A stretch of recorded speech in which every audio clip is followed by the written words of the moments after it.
civilization, Babylonian kings in ancient Mesopotamia. Research inscriptions and read translations, the myths and legends, what's fact from fiction. Depictions of giants who ruled the land, double rows of teeth and six-fingered hands. The men of renown before the flood, where the angels fell to pollute the blood.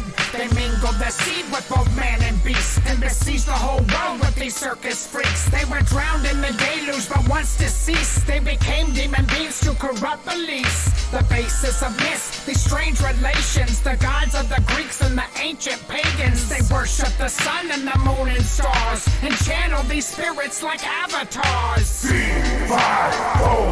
the Nephilim bloodlines from the fallen ones, the ancient hybrids and redhead giants have now returned like a deadly virus. From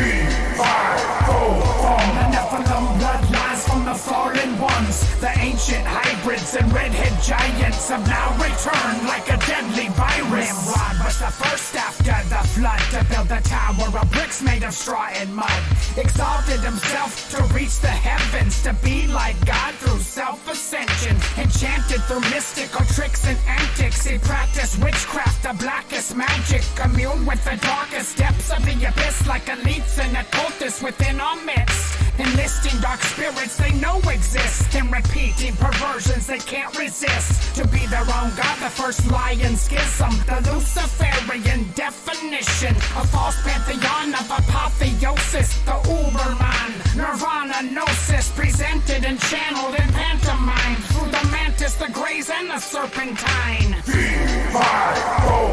the Nephilim bloodlines from the fallen ones, the ancient hybrids and redhead giants have now returned like a deadly virus. From the Nephilim bloodlines from the fallen ones, the ancient hybrids and redhead giants have now returned like a deadly virus. From the start of time until the end of days, there's no secrets to find or mysterious ways, hidden in plain sight right up in our faces. Romans 1:22 repeated through the ages. Professing to be wise, they became as fools, worshipped idols made with their human tools. Fused science mixed with the mystery schools to manipulate DNA molecules. First fallen angels bred with human beings, then they were fairies and elves and changelings. Next we had alien greys abducting. Now the new disguises inside our machines. These demons of old are well acquainted, back from the days when the blood was tainted. Invaded the earth like space invaders to corrupt the blood of our coming savior. From the Nephilim bloodlines from the fallen ones, the ancient hybrids and redhead giants have now returned like a deadly virus. From the Nephilim bloodlines from the fallen ones, the ancient hybrids and redhead giants have now returned like a deadly virus.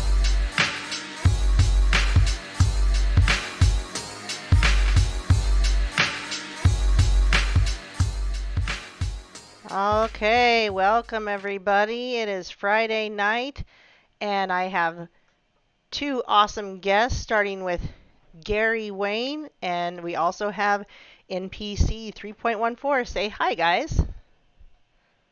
Hello. Hi, so good to be back with you guys tonight. Hoping we're going to keep the chat room active with questions again tonight.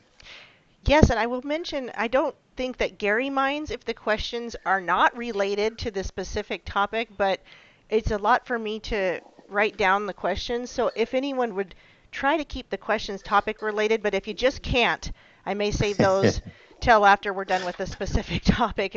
I'm sure people won't mind that. But so questions are really greatly appreciated. I know NPC will have them. I wanted to introduce this topic of the bloodlines of the fairies because I started listening to you talking about it on World Bigfoot Radio, which probably was like a year or more ago that you were on there.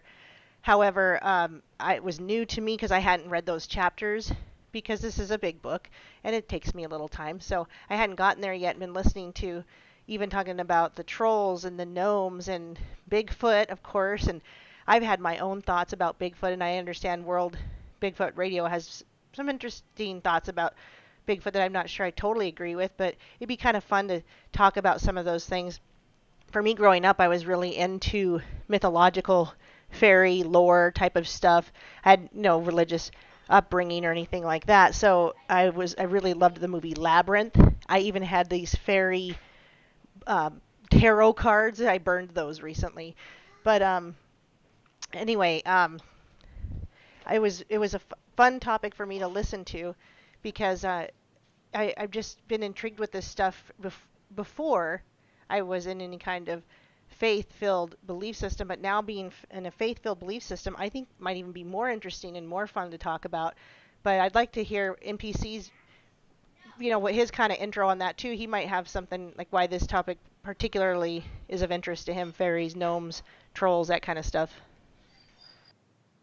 Well, we grow up hearing about it, and we think that it's not real, but more research you do, where you began to wonder if indeed they were. So I had a mythology class in high school that kind of got me into cryptids and things of that nature. And I'm also from the land of the Mothman, and I might even be connected to some of the things we're talking about tonight, being that I'm Irish and such. So I'm very much interested in it. Great. Well, me too, because I'm sort of Irish. There's a little bit. I'm a little bit Native American too, but not enough to get any government money. So I guess the first place, what we're talking about is Section 8, which starts with Chapter 94, and it is called the Gene of Isis. And I would ask if we could start there with the Gene of Isis, Gary, and what that is for anyone who doesn't know. Yeah, it's such a good question, and so many people focus on the Rh negative bloodline as being connected to the descendants of the Nephilim, who are the offspring of the fallen angels, and they get caught into a conundrum. Not that is perhaps a manifestation, which would be the best way to put it, the Rh negative blood. But they get caught into a conundrum because this Rh negative blood sort of was inserted into humankind, right? It comes out of nowhere. Science doesn't account for it.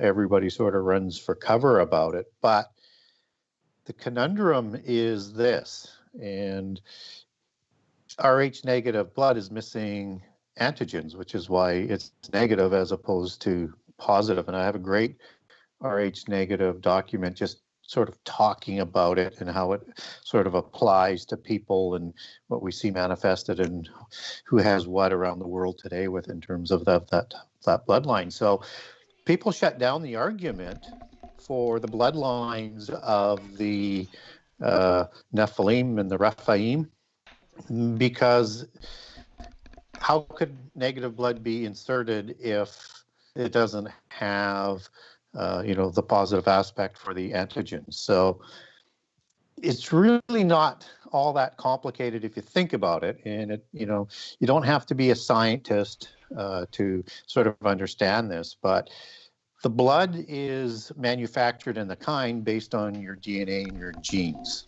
right? So it's not the Rh negative you need to be concerned with. It's what produces that, and that's a gene.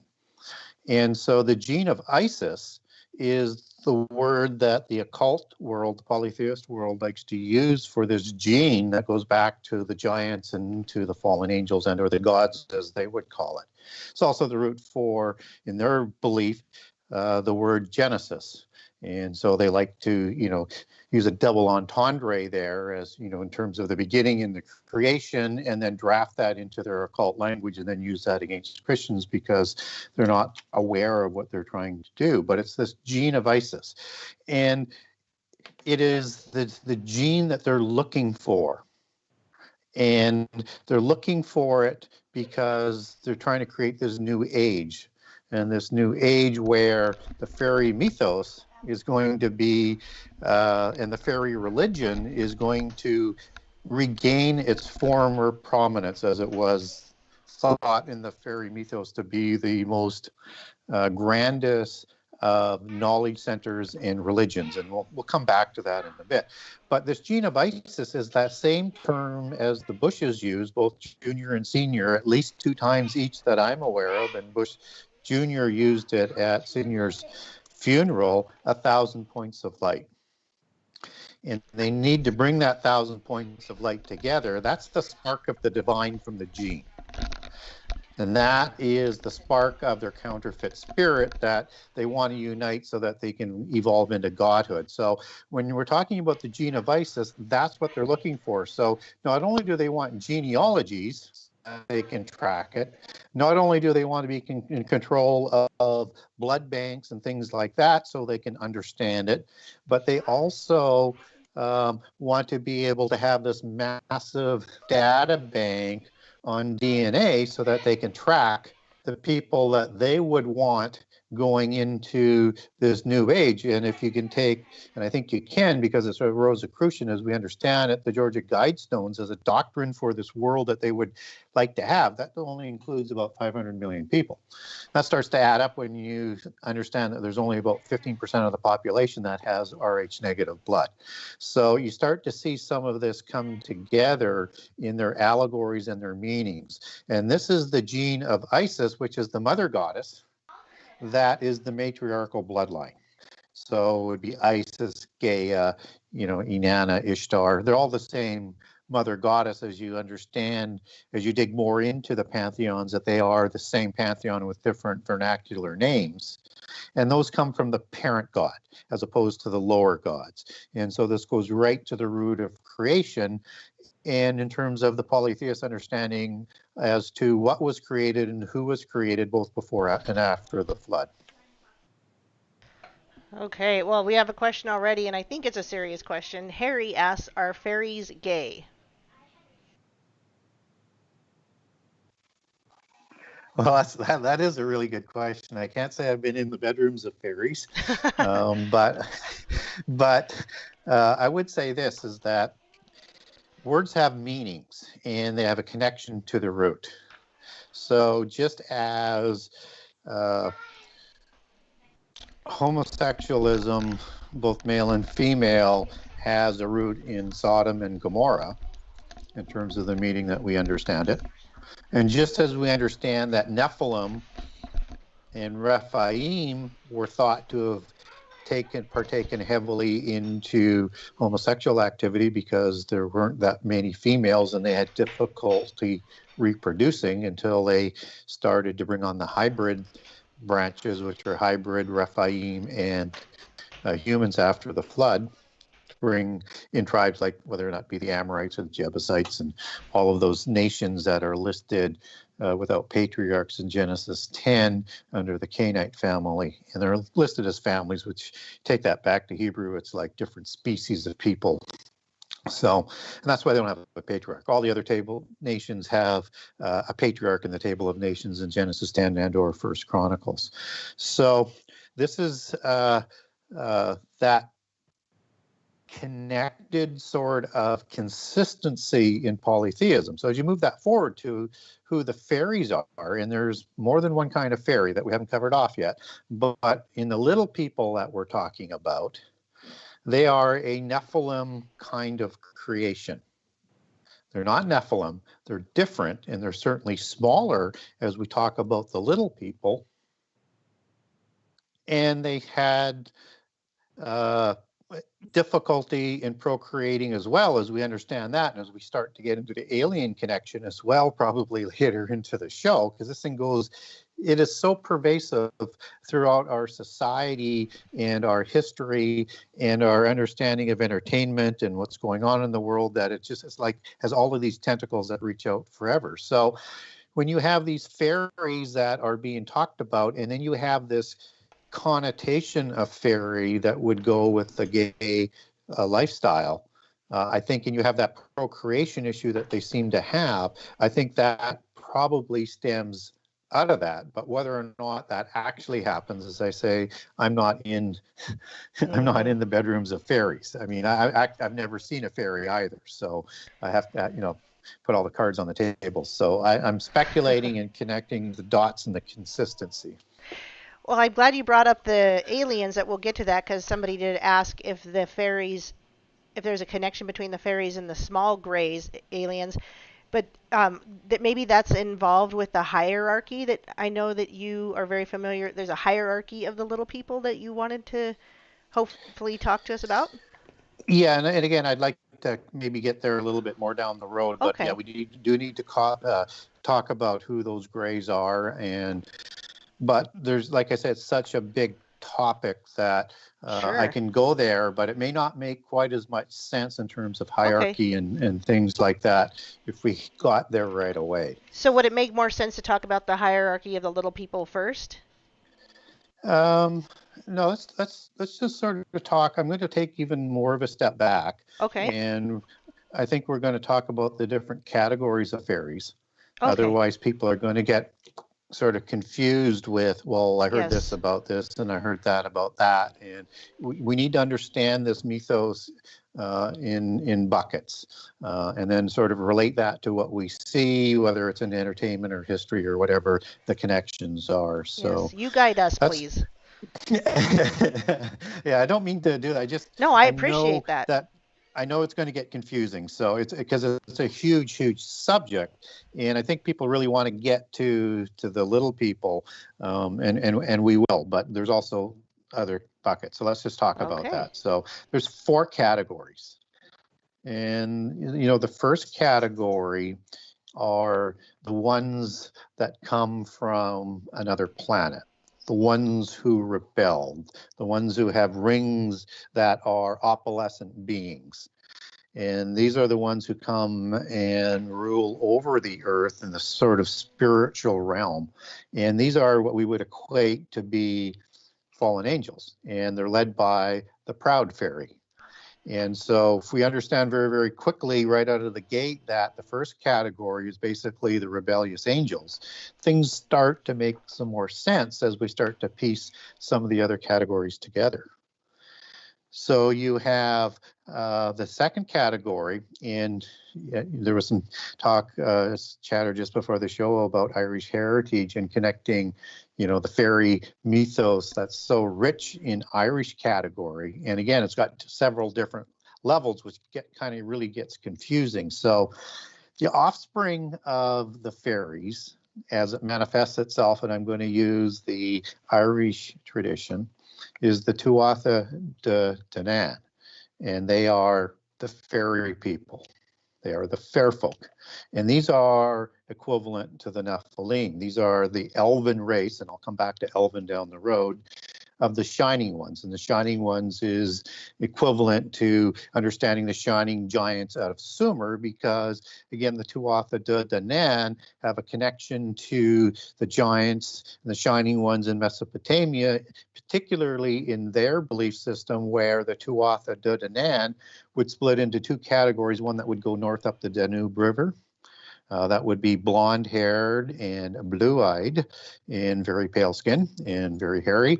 And the red hair, hazel-eyed or green-eyed, fair skin that went to England and Scotland and to Ireland. And I know the Picts are another version of that, but I don't want to get all the different buckets of the Tuatha De Danann. But they also moved south into the Mesopotamia area. And these are the ones that they say escaped from Tartarus or the abyss somehow after the flood to repopulate the earth and giants. So this is the Nephilim part of the story.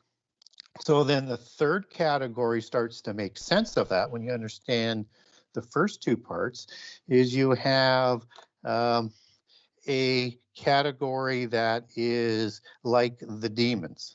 And these are the phantoms. These are the banshees. And these are the bodiless spirits, obviously, of the Tuatha De Danann, who no longer have a body because their bodies have died out. And then the final category is the fourth category. And that is the category called the elementals that eventually will connect that back to the Bible and into the aliens with. And then the category of the elementals of the little people, I typically talk about 3, but I'm going to throw in the 4th group because it will also start to make sense down the road as we talk deeper into this. You have what you would call the good-looking fairies and the little people. And I want people to understand that the fairy mythos, as we talk about the little ones, For the other groups, this is one of those legacies that come down through history in all cultures, on all continents, except for Antarctica, and who knows what we'll find it in Antarctica someday, just like the flood story comes down. So this goes back into ancient history, both before the flood and then again early after the flood.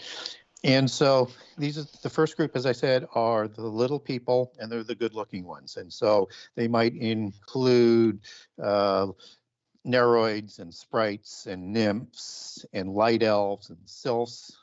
And in Native American, I know there's several different names, but they have 3 buckets. And I'm going to use one that sort of pops up in more than one of the First Nations of North America. That would be the Dogwood People. And again, these little people in First Nation history would be very much connected to the Bigfoot that we may touch on down the road, as well as another Nephilim type of being. The second group are the ugly ones. Mm.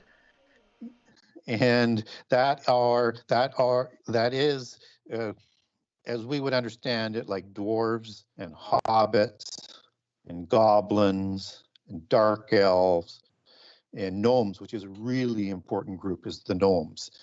And we'll talk about gnomes a little bit down the road. And these would be the rock people in First Nation history.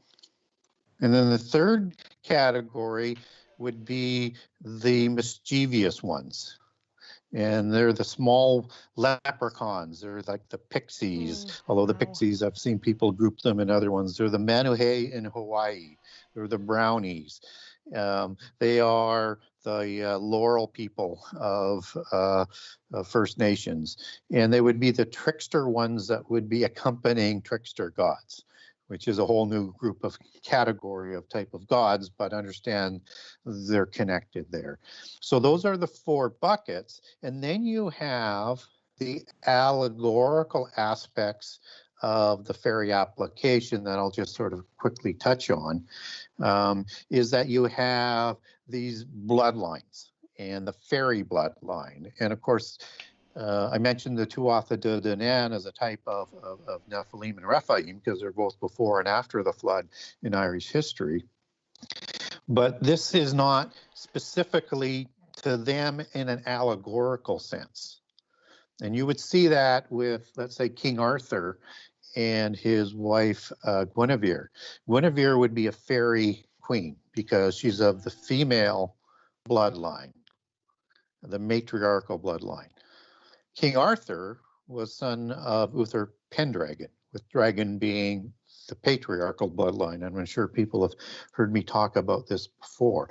So you have within the occult belief system of the descendants of the Nephilim that goes back to parent gods who produced offspring, and also you have the offspring of the Nephilim as well. So this is that sort of continuation in their belief system that goes back into prehistory. So they have a dragon male bloodline that they like to follow for purity and genealogy's sake and positioning in the cult of the bloodlines, which is the dragon bloodline, sometimes known as the raven, but dragon seems to be the most common.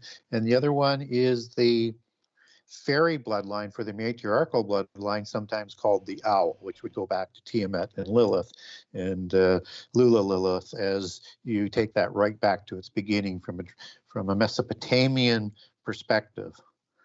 And the fairy bloodline is also the Grail bloodline and part of the Grail womb. And then you also have this as a connection into the Gnostics in terms of, particularly as it manifested itself with Gnostic groups at the time of the Templars, which were the Cathars and the Albigensians. And so they believed in the Elven bloodline that goes back to the Tuatha De Danann and back to the gods. And it's a sort of a significant part of their doctrine. So that's a quick overview of some of the buckets that we can go down, and then we can start to say, okay, where do we want to go from here? Yeah, well, I know that I could go down all of those, but I'll let NPC see if he has something he wants to look at particularly first. Well, you mentioned the dragon bloodline last time, and perhaps even the time before. So I definitely want to make sure that we maybe get a better understanding of what exactly that is, or how it's influencing things today. Because you mentioned the resurgence of said bloodlines, perhaps. So that would perhaps be a good topic. And then another question was perhaps if Esau was maybe representative of this red hair, freckled, hairy group, perhaps. That was one other question I had as you were talking. Yeah, so two things on that. So it's important that everybody understands that for the most part, kingships are led by the patriarchal bloodline or the dragon bloodline. Not that you can't have queens that are ruling, but typically it leans to the patriarchal bloodline. But if you wanted to start a new dynasty, and this was really, really important early on, as you had the 70 nations that were spreading from Babel and then intermarrying many of them with the post-Diluvian Rephaim and starting new countries and new peoples. If you wanted to start a new kingship with a new country, you would require a very pure, genealogically proven and verified female, which would be the fairy bloodline. So any new dynasty has to have that in terms of that bloodline. And again, I don't have any historical records to make this connection other than I know it's what they believe. And they believe that the word pharaoh actually goes back to that fairy bloodline, which has a history back to Nimrod, and Egypt being a parallel, not only religion and bloodline, that happens early after Babel that intermarries with the Rephaim as Nimrod did, but Nimrod actually usurps that dynasty with his scion bloodlines into the Rephaim, and Pharaoh is where partially you take the name Fair or Pharaoh is part of the root for fairy or fair folk. And one should not find the connection to the Tuatha De Danann as being the fair folk, even though they were also pale, to be very surprising in terms of how that allegory sort of fits in. So that's the importance of the new dynasty aspect. And again, that's sort of reflected in King Arthur with this new Camelot type dynasty. Like this is even though he's inheriting and he's starting something anew, and it's an allegory for the new Atlantis when he draws Excalibur out, and they're going to start this new age of occultic utopia. Typically, it ends up in a dystopian result, but it's their idea of bringing about a utopia. Now, to answer the question about Esau, well, Esau, we know his genealogy. So he's obviously, a product in the Abrahamic bloodline. And he's the one who loses his blessing and his birthright and the Messianic promise to his younger brother. What's interesting about him is he has that sort of look in terms of that hairiness and the reddish color and how he acts. He behaves very much like a Rephaim, but he's not. But what he does do is he moves into the areas where the Horim and the Amalekim Rephaim after the flood are living. And we have that sort of chronicled in Genesis 36 as, the Dukes of Edom. And so if you now carry Esau forward, he has a son named Eliphaz. And Eliphaz, as you take that back into its Hebrew word, is connected into this Elven bloodline aspect that he becomes a patriarch of that and an extension of Esau. And then Eliphaz will marry Timnah, which is a Horim, and they produce Amalek and to produce that hybrid Rephaim race that is going to become the Amalekites that some of the Amalekim might live amongst in the time of the Exodus.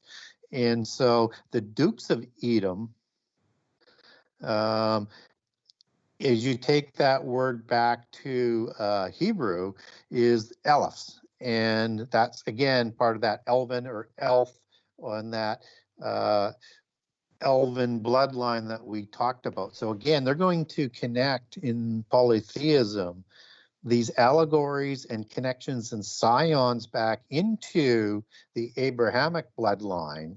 And it starts to make sense. And people may remember what I said about what the Amalekim and the Amalekites were doing at the time of the Exodus. They wanted to wipe Israel from the face of the earth so that they could put their dragon Messiah in place, because Esau's descendants would inherit those blessings and birthright and the Messianic blessing if Israel didn't exist. At least that's what they thought. And so all of a sudden that starts to make sense what was going on in those Rephaim wars of the Exodus. But Esau, even though he has a strut like the Rephaim, just like Nimrod, even though he acts like a Nephilim or Rephaim and is said to become a mighty one, whatever that term means, and we can only really speculate. And he may have done, through the knowledge that he learned, some DNA manipulation or whatever to enhance his strength and his cognizant ability that he thought that made him more like a mighty one, which would describe the Nephilim as they're described in Genesis 6. So hopefully I was kind of clear on that Esau thing. I didn't want to dismiss it altogether, because even though he's not Rephaim, they through that scion aspect of it, the grafting in of bloodlines, they like to get all avenues of important history back, and they're going to discredit Jacob to a certain degree in the end time, just as they're going to bring Moses into the fold as being a polytheist educated into Heliopolis, and he actually worshiped polytheism as the Essenes did, and that monotheist Judaism is a rogue element that was invented at the time of the monarchy to give a better sort of mythos and narrative to the start of the monarchy. So anyways, I know I went down a few rabbit holes there, but I just wanted to give some context to what I was talking about. Did that answer work for you, NPC? Yeah, I mean, I've always wondered about the Esau thing, and I was told that if you read in the book of Jasher, it illuminated that a little bit, because didn't Esau kill Nimrod? Isn't that why he was running? And there's a little bit of a lead up to why he lost his inheritance in the first place, right? Yeah, to a certain degree. I mean, he certainly wasn't emulating what was to be expected for, the inheriting that type of birthright. I mean, he certainly wasn't sort of like Abraham. He was a lot more rogue than that. But, we don't really get a biblical account that Esau actually killed Nimrod. And we get that in the current version of the book of Jasher, but that's not the original version of Jasher. And we don't have a Hebrew manuscript for it to verify it, but it's got a whole bunch of Kabbalism in there. And so it seems to be more based on Jewish mysticism. And I've got a whole document on some of the obvious corruptions of Jasher. But when it's missing the references from the Bible, that's your first red flag. Then you start to read into some of these other things that just shouldn't be in what we would deem to be scripture.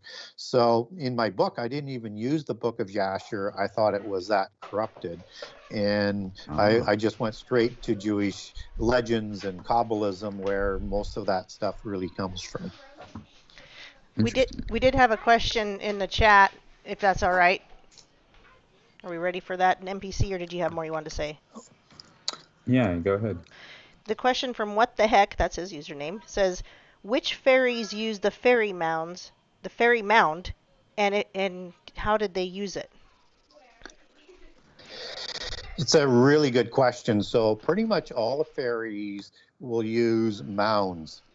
And fairy mounds are a portal in fairy mythos. The most common use of it from the second category, the ugly ones, was for the gnomes.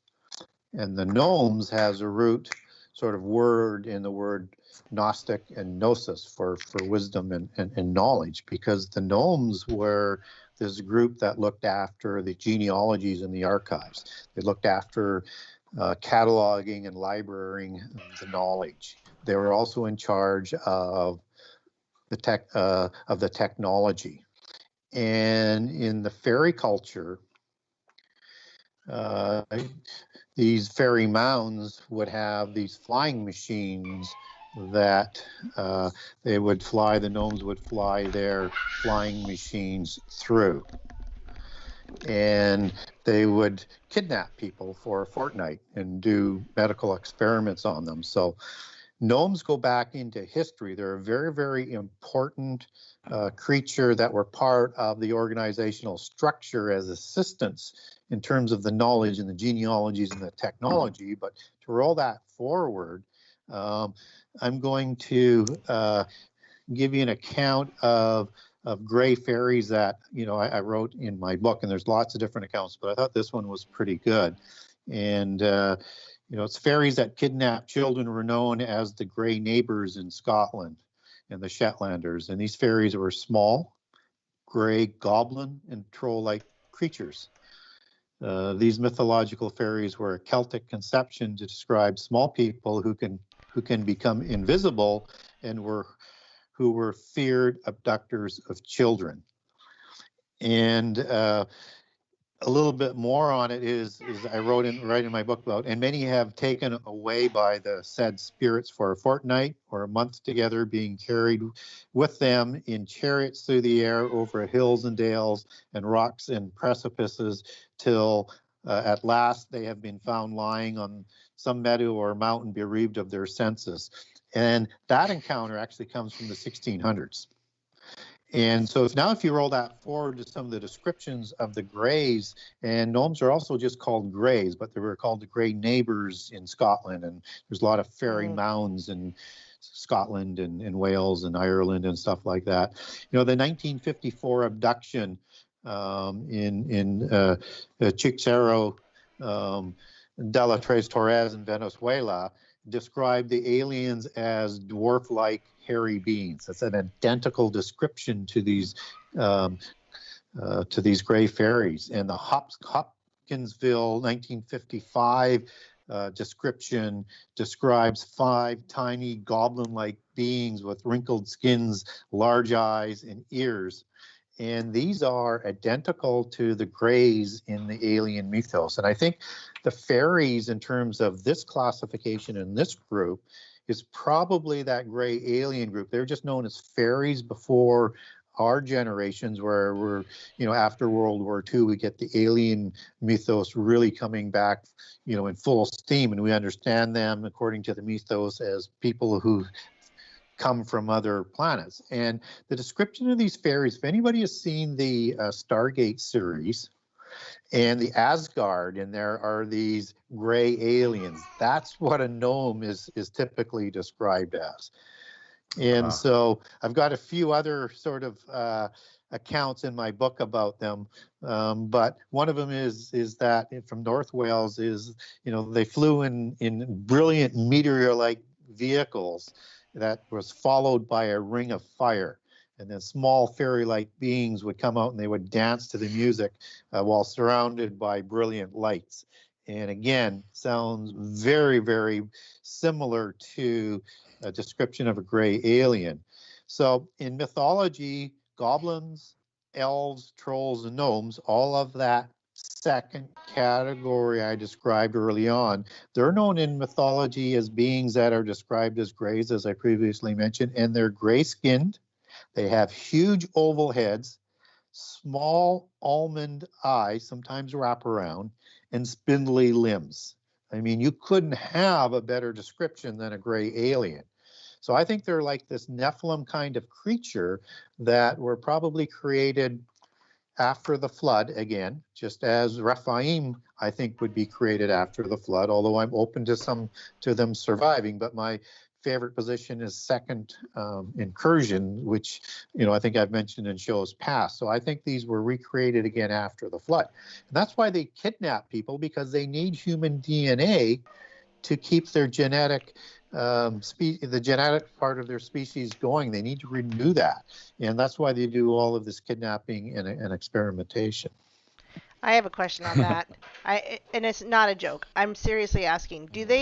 What is up with the anal probing? Is that also part of their experimentation? Is that really a thing? I shudder to think what they're doing on that. like maybe it's just traumatizing. Maybe they're just trying to traumatize and kind of MK Ultra us if they were doing that sort of thing. But I'm so grateful that I've never had that experience. Real quick, the Joe Jordan has started a channel for the Close Encounters of the Fourth Kind, CE4, and they do talk about alien abductions, and I just will tell you, I'm so glad I've never had that happen to me. But very interesting, I've never thought that it was gnomes. And I have a question, if you don't mind. I know you already explained it, but I want to give me a quick refresher. What are the elementals again? That's the fourth category, and they're the smaller beings, right? They are three classifications of good-looking fairies, right? Like sprites and neroids, and so picture in Peter Pan, you've got some good-looking fairies in there, right? Even Peter Pan would be a good-looking one of these little people. And Tinkerbell would be another one. And again, Peter Pan, it is just a fairy tale allegory telling their history, and understand that Pan is a pan god. And again, all the connections and the allegories there it will just drive you crazy if you actually dig into them, and knowing that this is being taught to children.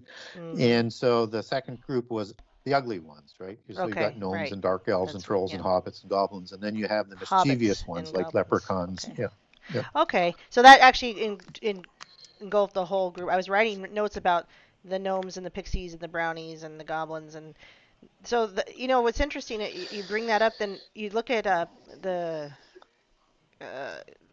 guy that wrote all the trilogies with the Hobbit, and then the Lord of the Rings. Tolkien. Yeah. It would seem like he, I used to think, wow, this is amazing. He's made up this amazing mythology in his writing, and yet he had obviously complete knowledge of what he was writing about, and even hierarchies, it looks like, and battles and that sort of thing. So he was, and I have a document on his bloodline, just as I do Lewis, and then I have a 4-part series on their writings. He is talking about his genealogies and his history, and he was initiated from childhood as part of the purebloods into the mysteries. And so when he is at Oxford, and just as Lewis, they join this Inkling Society, which is a typical writing society sponsored by Rosicrucians, as this one was, and by the Golden Dawn particular group, which again, brings Aleister Crowley and all sorts of other creepy people to mind. They're developing a craft there to write mythology and stories about their history and genealogies, and keep it alive and keep brainwashing people going forward. Now, if anybody knows anything about the hierarchy in terms of how secret societies work, that Rosicrucians are higher than Freemasons, higher than Illuminati, and the upper end is made up of purebloods that is reporting to all of the Royal Mason groups above that.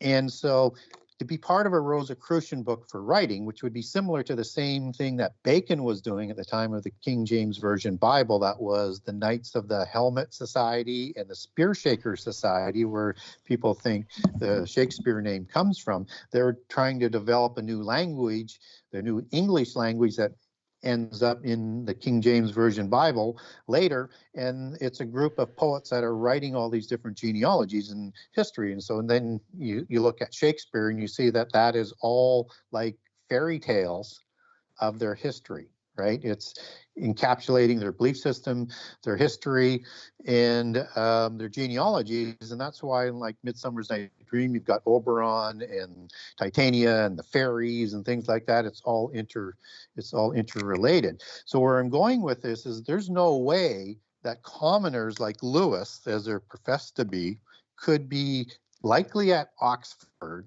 let alone writing in a group sponsored by Rosicrucians. You would have to be adept level. And they're at a very young age when they're at Oxford and joining the Inkling Society. That's the Golden Dawn Society. The only way that that can be is if they're an adept, but they're not said to be part of Freemasonry, and there's no records on that. Also noting that the British do not release in terms of Masonry, who's a member there. But the age is quite telling. So when you're an adept, when you're not, let me back up on that. When you're part of the purebloods and you're initiated from childhood into the mysteries, you actually become adept at a certain age, very young, but you can't receive the adept title until you're getting close to 30. And so they were already adept. That's why they were in the Inkling Society, and that's where they were developing their crafts. So Tolkien, he is just overlaying part of his history that goes back to, and genealogies that goes back to the Norse, and he overlays the Norse fairy ideology of fairies into his writings. And so that's why it's so reflective of that. It's nothing new. It's stuff he was taught from childhood. Right. Okay.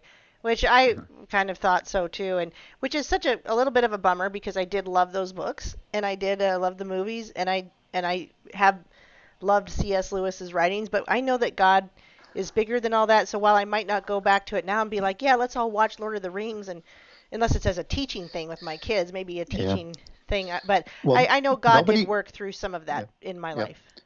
Yeah, nobody, and I'm certainly not saying that they weren't extraordinarily talented writers, because they were very entertaining. But the knowledge they have goes very, very, very deep. And that's because they were part of the inside. And as we're talking about, all the different types of those beings, because in the Tolkien movies that you're referring to, you had dark elves and you had light elves, and the light elves are very, very similar to that Nephilim type of look, and they tend to be taller but not giant, and that's why they show up the elves as that pale skin with those funny ears. They're just a larger type of that same people, but they're not Nephilim, but they're sort of like a royal line of the fairy people. And what's interesting also is when you understand how everything sort of is interconnected as they're talking about fairies, they have a significant part in some of the sciences and the dark sciences of the occult, like alchemy and things like that. And so the 4 types of groups of fairies, and the one I didn't mention is called the salamanders. And they're completely distinct from the first 3, and these are the reptilian fairies, the reptilian elementals. Okay, now roll that forward to Kabbalism and alchemy and things like that, that these elementals, as they're called, which is that overarching name for those 4 groups of little people, they're always related to earth, air, fire, and water. Okay, so it's part of that knowledge system as well, understanding that the gnomes are handing all of the knowledge and the genealogies and the technology, and that they operate and have power and control to a certain aspect over some of those forces of nature. Mm-hmm. And they use that as being servile agents as the lowest part of the rebellious angelic hierarchy that is in control of the earth.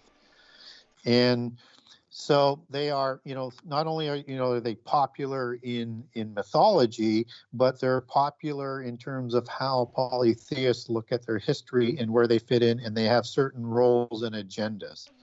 And these are not disembodied human spirits. These are distinct creations in their belief system. And they have homes in what they would call the astral sphere dimension, which is why they come through these fairy mounds or the fairy domens or other types of portals. So a lot of them come through the water, right, and out through there. So that's why they're always related to the waters, and that's why you have the fairies of the lakes and things like that that are described in King Arthur. So it's reflecting another aspect of access to this astral sphere that they would like to talk about. And those that live in the water are called nymphs or undies, and those in the airs are the sylphs, and those of the earth are the pygmies or the gnomes. Just as you have like hobbits and dwarves living in the earth, that's kind of where their domain would be. And you also have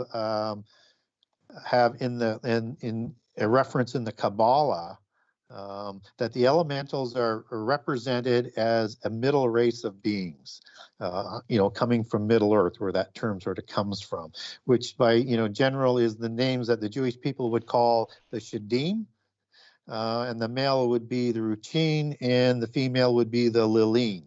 And again, Lilin sort of going back to that Lilith sort of the connection as I sort of saw that etymology falling through. And they're really considered the lowest dregs of the spiritual order. The salamanders, which are the reptilian ones, would be above the smaller three classification, and which why you have the reptilians in the alien mythos as being superior to like the Greys, like the little people, right?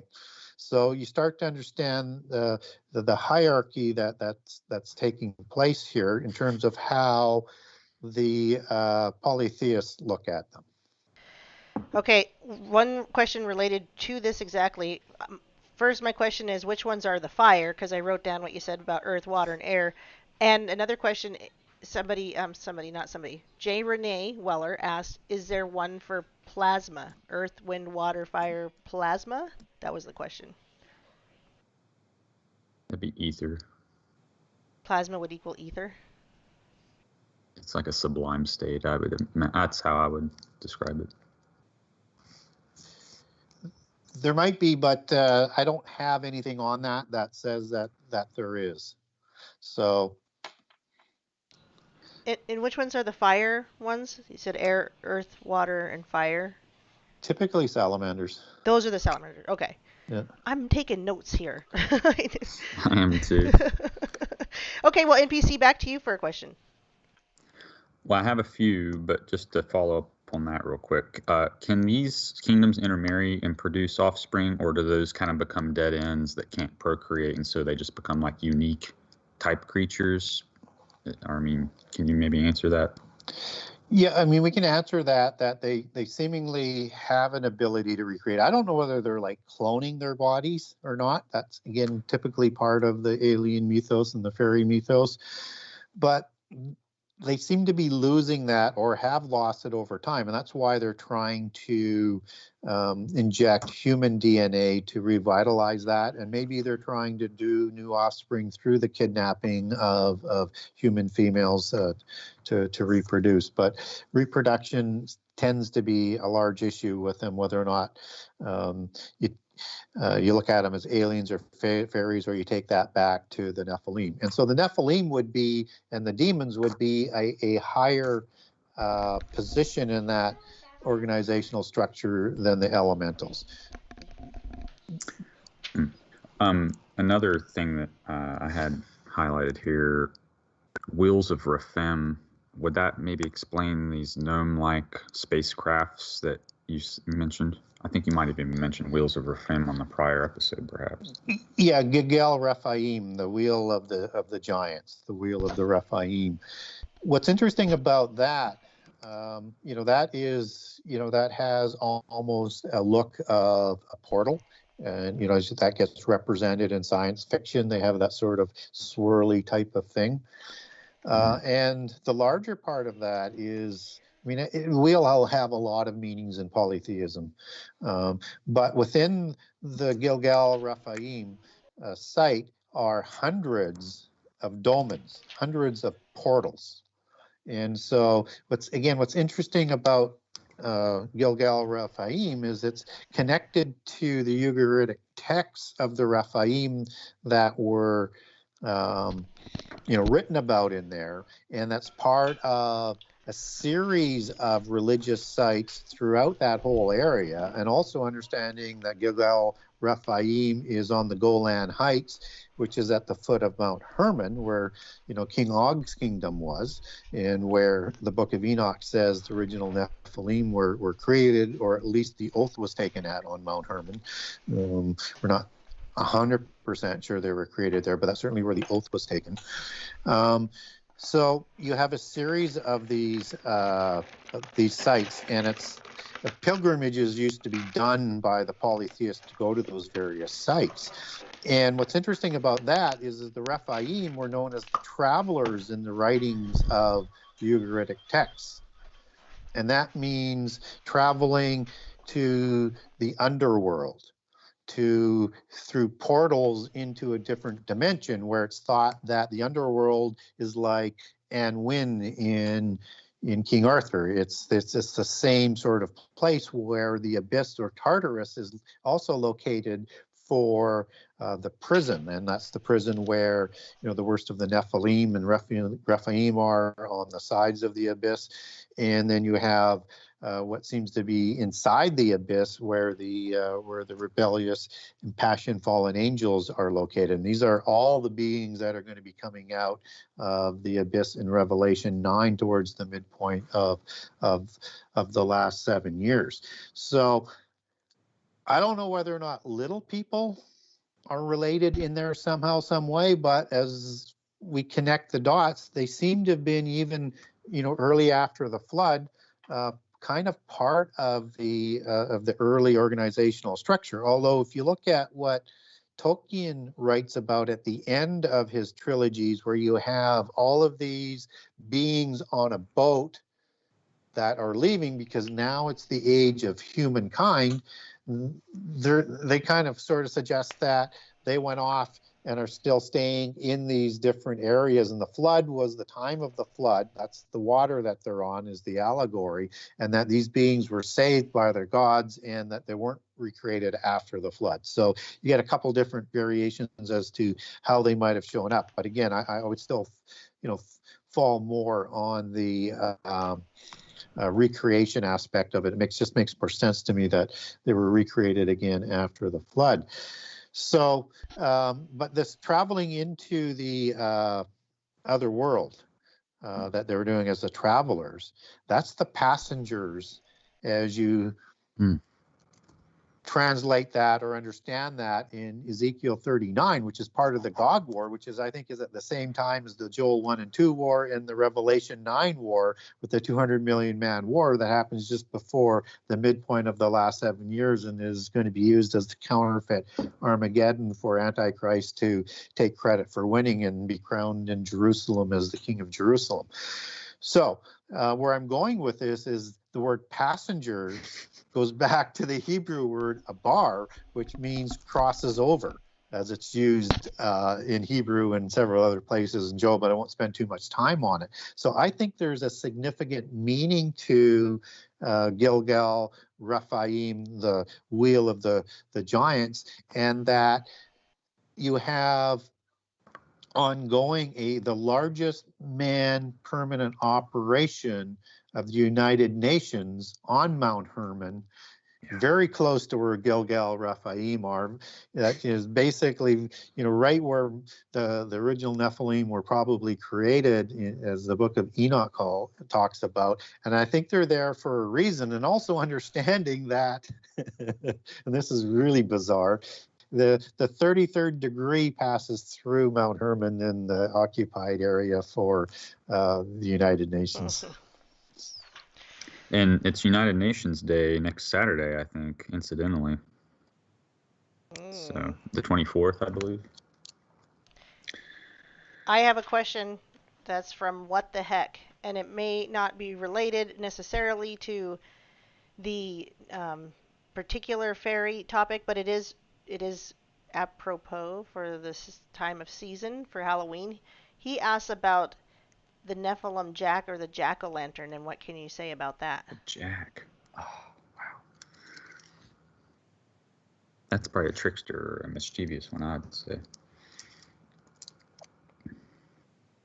So the jack-o'-lantern part of Halloween and that whole belief system has got to do with Nephilim and with the fairies. And I'll be doing a couple Good. shows. I'm doing a show the 30th and the 31st where I'm doing a show on nothing but connecting Nephilim and fairies and things to Halloween and All Hallows Eve. So, and the jack-o'-lantern myth, it goes back as a Tuatha De Danann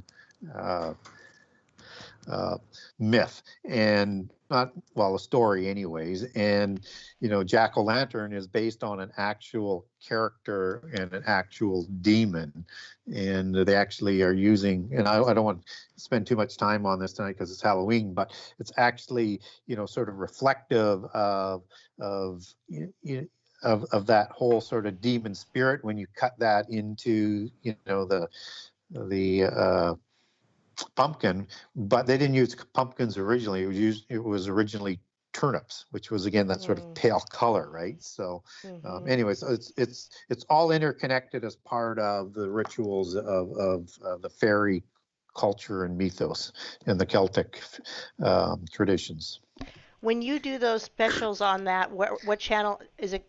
Because do you have your own YouTube that you're going to be doing that on, or is it going to be like with Zen Garcia or somebody like that?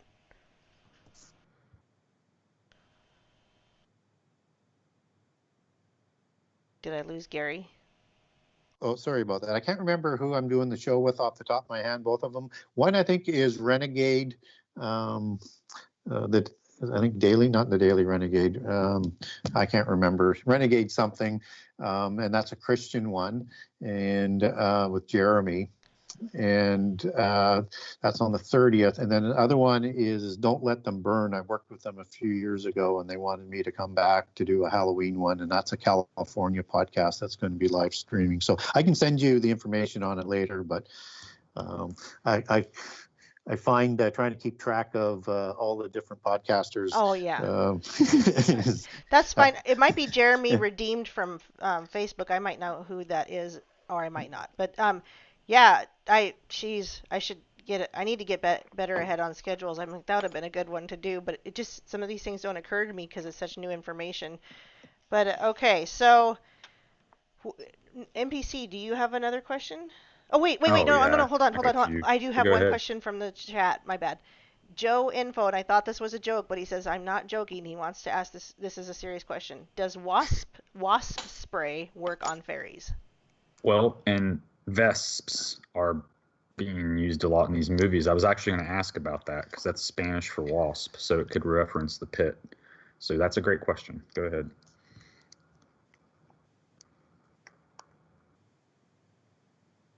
Is he there? Gary, did we lose you again? Sorry about that. I don't really have anything on that I could approve or disprove it. I know it's part of the mythos, but I don't have anything that is on it. But it's interesting though, as you look at the wasps, and I mean wasps aren't friendly insects by any stretch of the imagination. But if you look at how Israel is going to be helped by by God in taking the covenant land, you quickly understand that he's going to send wasps to disorientate the Nephilim, right? The Rephaim. Right. And so why that? Why not bees? Why not something else? Something about the wasps absolutely drives them crazy. I'm not quite sure why or how, but it comes up in the Bible, and I don't believe that that's coincidence. Now, it might be part of the source for the mythology, but polytheists would not keep that sort of alive and going if there wasn't something to it. I can make a comment on that. If you recall from last weekend, we covered the bee of Assyria and fly from the uttermost parts of the Nile. Those were two insects that were mentioned, and they were associated with military aspects. And there's that space in heaven in Revelation 8, I think, where it's a silence, and that the word in Strong's for that was a hiss, as it said in the verse, that he'll hiss for the bee of Assyria. Good stuff. Yeah, it is. And so is the headless horseman who you were referring to with the jack-o'-lantern earlier? You don't have to expand on it. I was just curious if that was like a Bog Crane myth. That's a different tale. So. Oh, wonderful. Yeah. More. Yeah. And, one of the things that I was, wanting to get sort of people to maybe think about is, I mean, we don't get much in terms of the Bible in terms of little people, let alone this whole fairy thing. Except we get obviously we have the first three categories. But there's one interesting passage that's in Ezekiel 27:11, and that's the Gamadim, and they were part of the prophecy about Tyr when they're mentioned. And as you take that back to Hebrew and then take it back to Gomad as its root word, that means a cubit. And these were on the second tier in small locations, and a common cubit would be 18 inches. And so you get these little people that it's only mentioned once in the Bible, which is so bizarre. And what's really interesting about that is, the pygmies, which are part of the sort of the mythology of the little people as it comes out of Greek mythology, they were thought to be 13 to 18 inches tall. And I just find that astounding that we actually get these Gamadim, which we don't imagine people as being 18 inches tall or smaller. When we talk about, pygmies, we're thinking 3 feet, 4 feet, right? Not 1.5 feet. And yet we have the Gamadim, and I wonder whether that might be part of a reference to the Bible capturing at least a small piece of this. But we do get elementals in the Bible. Oh, you had a question? Well, I was just going to comment. Something that stuck out was how tall they were. A cubit is what? Didn't that change with the ruler, quote unquote, which is what we measure by? So the ruling class was actually the smallest of them, and they were no taller than a ruler. So I was just curious if that was a phonetic connection. Possibly, but typically ruler goes back to royalty and realm and or pi as a straight line, right? So it probably has, as with all things in the occult, it will have multiple layers and arms as it goes out to the meaning. So a ruler, would be like a king, right? So, and usually, you're talking about something that's large, but again, you're going to have rulers in the smaller people world as well. So again, to me, that makes some sense, but I wasn't really thinking about ruler in that line as, the 12 inches that we know it, but why wouldn't it?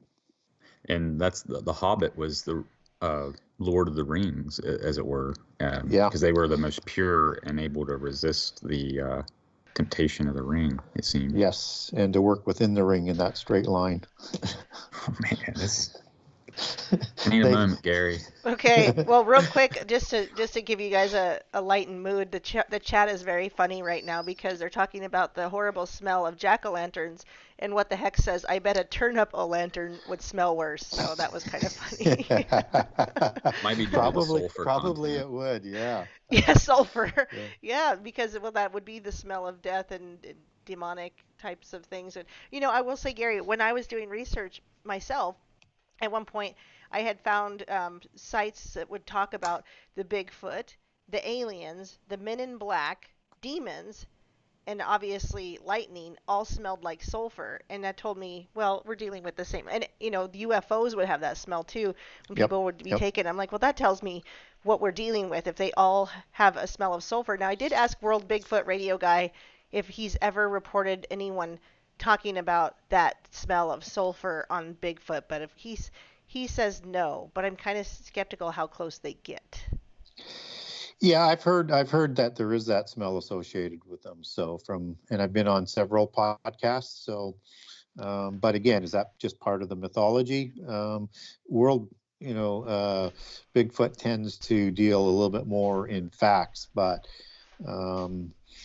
I'm open-minded to the idea that they have that smell to it as well, because it would be sort of consistent, right? And in all of this, there's always that sort of consistency. And let me just run through a little bit as it applies to these little people as aliens, and aliens as part of the mythos. So, aliens tend to match fallen angels and demons in their behavior of everything that they do. Mm-hmm. And so aliens never affirm the deity of Christ. It's never mentioned. Polytheism is always mentioned in terms of science fiction and aliens, but never the deity of Christ. Mm-hmm. And never do they claim to come in his name, period. Aliens change their stories all the time to delude people into believing their lies. Some claim they come from planets such as Jupiter in our solar system, now from other solar systems. I think they actually come from interdimensional, so I think that makes more sense to me. But aliens are said to be advanced, but somehow they need us for their survival all the time. Makes no sense. Just as fallen angels seem to need human beings to prey on, to probably gather more strength in their belief system, and through sacrifice and through people worshiping them. Aliens take tissue samples from humans, and they probe them, and they impregnate women. And this tends, and a lot of people think that's the origin of the incubus and the succubus mythologies, and there's sort of a crossover there.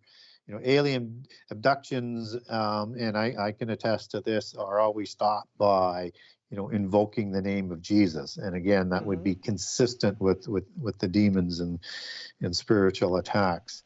Aliens always want humans to unite worldwide, which is a typical Babel syndrome ideology for world government and religion, so that Antichrist can come along and people can take their stand against the God of the Bible, because they will deceive people to do that. Aliens are not opposed to being worshipped by humans in a lot of the mythology, and they seemingly always want to have a place above humans, even though that they know we have a destiny that will put us above them.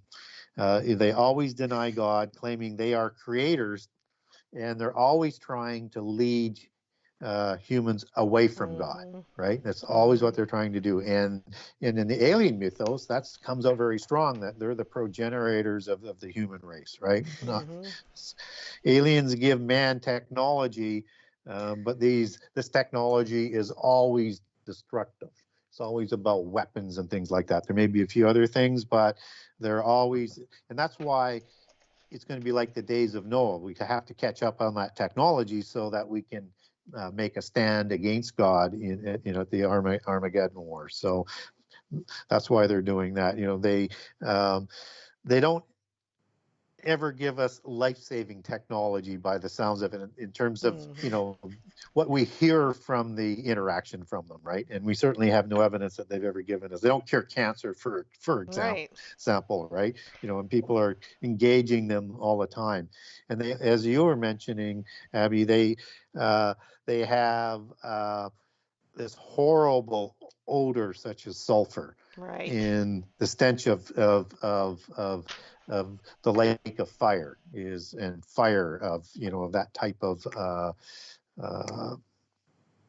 heat-giving substance, and to create that heat. So and it reminds us of the lake of fire and the abyss. So I just thought I'd throw out some of those consistencies that they tend to have, and it seems to be a knowledge cult. So it just seems to be perfectly consistent with that whole ideology. want to throw it just back at people, just to give them another thing to think about as they're learning about the Bible and some of the terms, particularly in the New Testament, which is just, you know, absolutely rich with terms and things that we don't always get in the Old Testament, because it deals a lot more into the spiritual realm. So the word element, from which elementals and these groups of peoples that we've been talking about derive from, actually shows up in the Bible and all the different translations in a couple of different ways. And I'll just reference the King James Version to keep it consistent.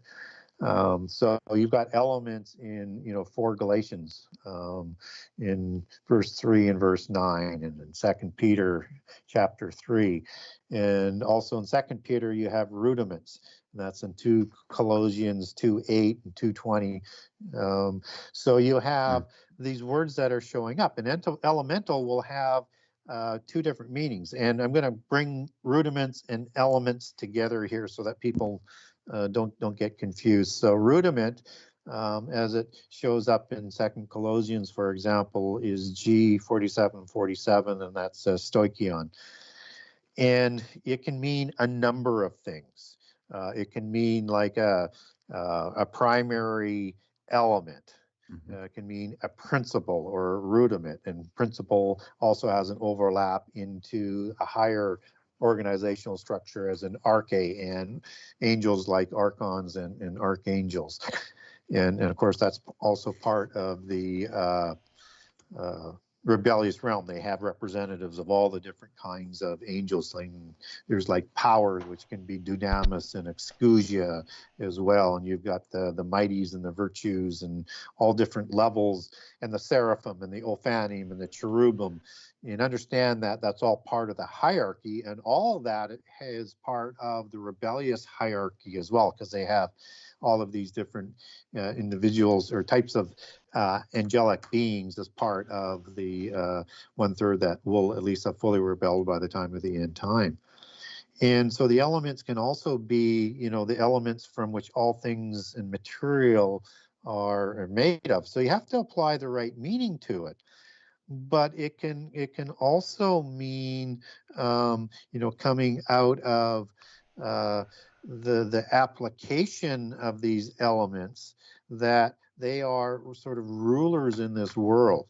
So if we go now, if we understand rudiment and element as being the same word, because rudiment is translated from stoichion just as element is, as it shows up in the King James Version Bible. If you go to, let's say, Galatians 4:3, it says, even so, when we were children, we're in bondage under the elements of this world. So this cannot be, you know, that sort of principal element. This is a being that's putting us in bondage. And then in verse 9 it says, but now after you have known God, or rather are of God, how turn ye to the weak and beggarly elements, whereunto you desire again to be in bondage. So people are returning to wanting to be under the bondage of these heavenly beings, because that's one of the other meanings, is that these are, you know, elementary beings of the world, right? And so you have to apply the right meaning so you don't get it mixed up, because sometimes it can be talking about planetary bodies and things like that. But as you understand the meanings of it, you're going to apply the right word as you go from Greek to Greek to English. And so elements also came to designate personified beings of elemental spirits. And we get that coming out in several different of the passages where it's using elements, right, and or rudiments of the world. And so I would suggest that the Bible is talking about this lowest level of being that is answerable to the higher levels of the rebellious hierarchy, and then that word that the polytheists are using for elementals are referring to that same type of being. I will mention one thing I've heard is that in Revelation, does it use this term also, rudiments, to refer to when the earth is destroyed? It's the rudiments, as if it were being remixed at the basic level. Yeah. It would be right at that sort of primary level. Yeah, I would agree with that. Interesting.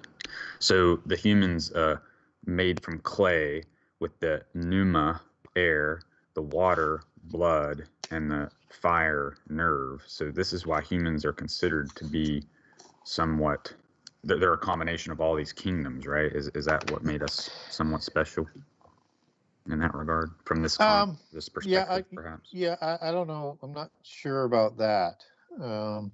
Because we're made of this world, right? But our spirit was breathed into us. So yeah, exactly. That's the part that is not part of the world. And all of that soul and body that is part of this world is subject to the corruption of this world by its rulers.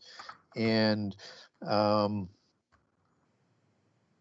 the spirit can be corrupted. And that's what we're trying to preserve so that we can be raised in the resurrection. And so, if we look at the rudiments now, just to link those ones in, I think I skipped over that. So Colossians 2:8, it talks about, and I'll just read it here. So it says, beware lest any man spoil you through the philosophy and vain deceit. This is the gnosis. That's part of their whole genealogy and the knowledge cult philosophy, coming from Philo and Sophia being wisdom. That's the intellectual sort of dynamite that comes out of the sciences. It's doctrine. And after the tradition of men, after the rudiments of the world, and not after Christ. So when we're being spoiled by this philosophy and vain deceit, this is not coming from bodies of the universe. It's not coming from primary elements of nature. This is referring to beings that are part of the rudiments of the world that rule. And then in verse 20 it says, wherefore if ye be dead in Christ from the rudiments of the world, why as though the living in the world are ye subjects to ordinances? Those are the rules and the laws that they impose on us through this knowledge and this false knowledge. And then as you move in, look at verse 18 in Colossians 2, it says, let no man beguile you of your reward in a voluntary humility in the worshiping of angels, intruding into those things which he has not seen, vainly puffed up by his fleshly mind. So again, you see the rudiments, which are the elementals, as part of that angelic organizational structure and the worshiping of angels. And this is the bottom realm of that organizational structure of the, what you can see and what you can't see. Okay, so somebody keeps mentioning Anne Rice writing about vampires, and I had something here written down, highlighted, to ask about vampires anyway.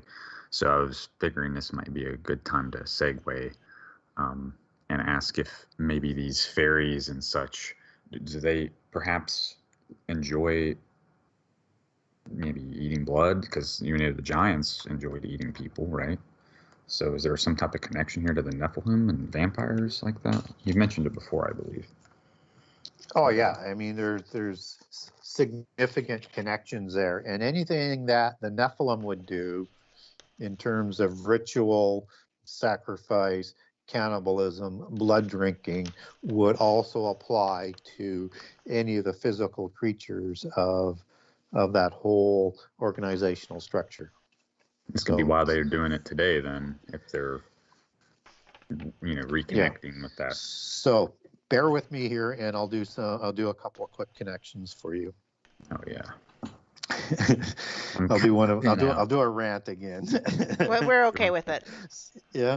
So in Shakespeare, that we talked about earlier as being a writer like Tolkien and Lewis, and writing about their history, he has King Oberon of the Fairies, and that's part of the Elvigens. And I'll come back.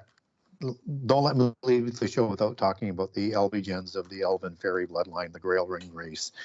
But Oberon derives from a from the Teutonic ober, and Aryan ubar, just as pi is an Indo-Aryan word for where ruler comes from, that goes into royalty.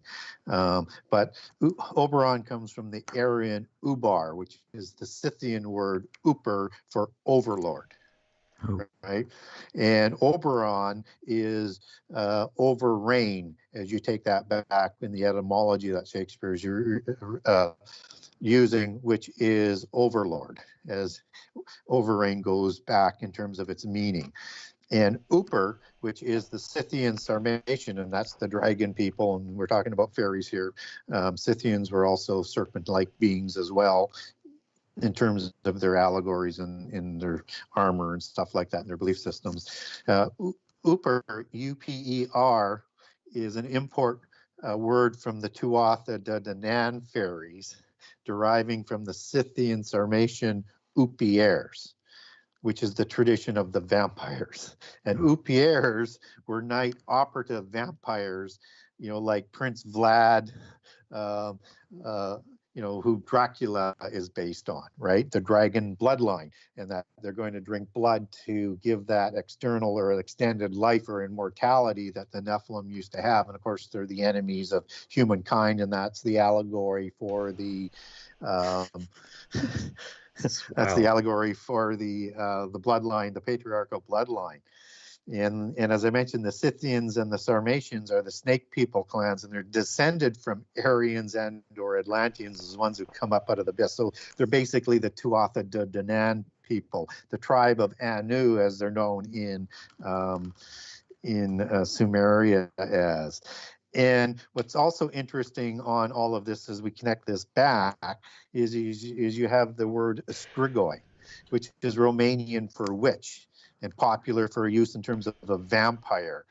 And, strix is a Latin word meaning screech owl, as in Isaiah 34:13-7, where it has Lilith in as the word for the screech owl. And vampires were night witches or upiers, as we talked about, from Oberon. And so you have Lilith, as she comes out of Sumerian traditions, as being, and a screech owl, in terms of the understanding of that from the Hebrew, is a unclean owl that hops on one foot like a goat, like a night demon.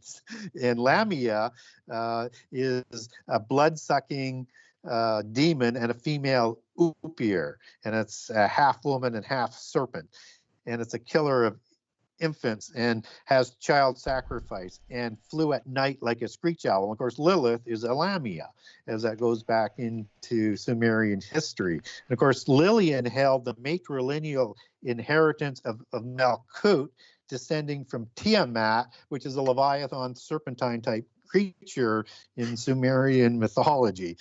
And Lilith, is the original allegory for the screech owl that shows up in Isaiah. And it's just amazing on how these things interconnect.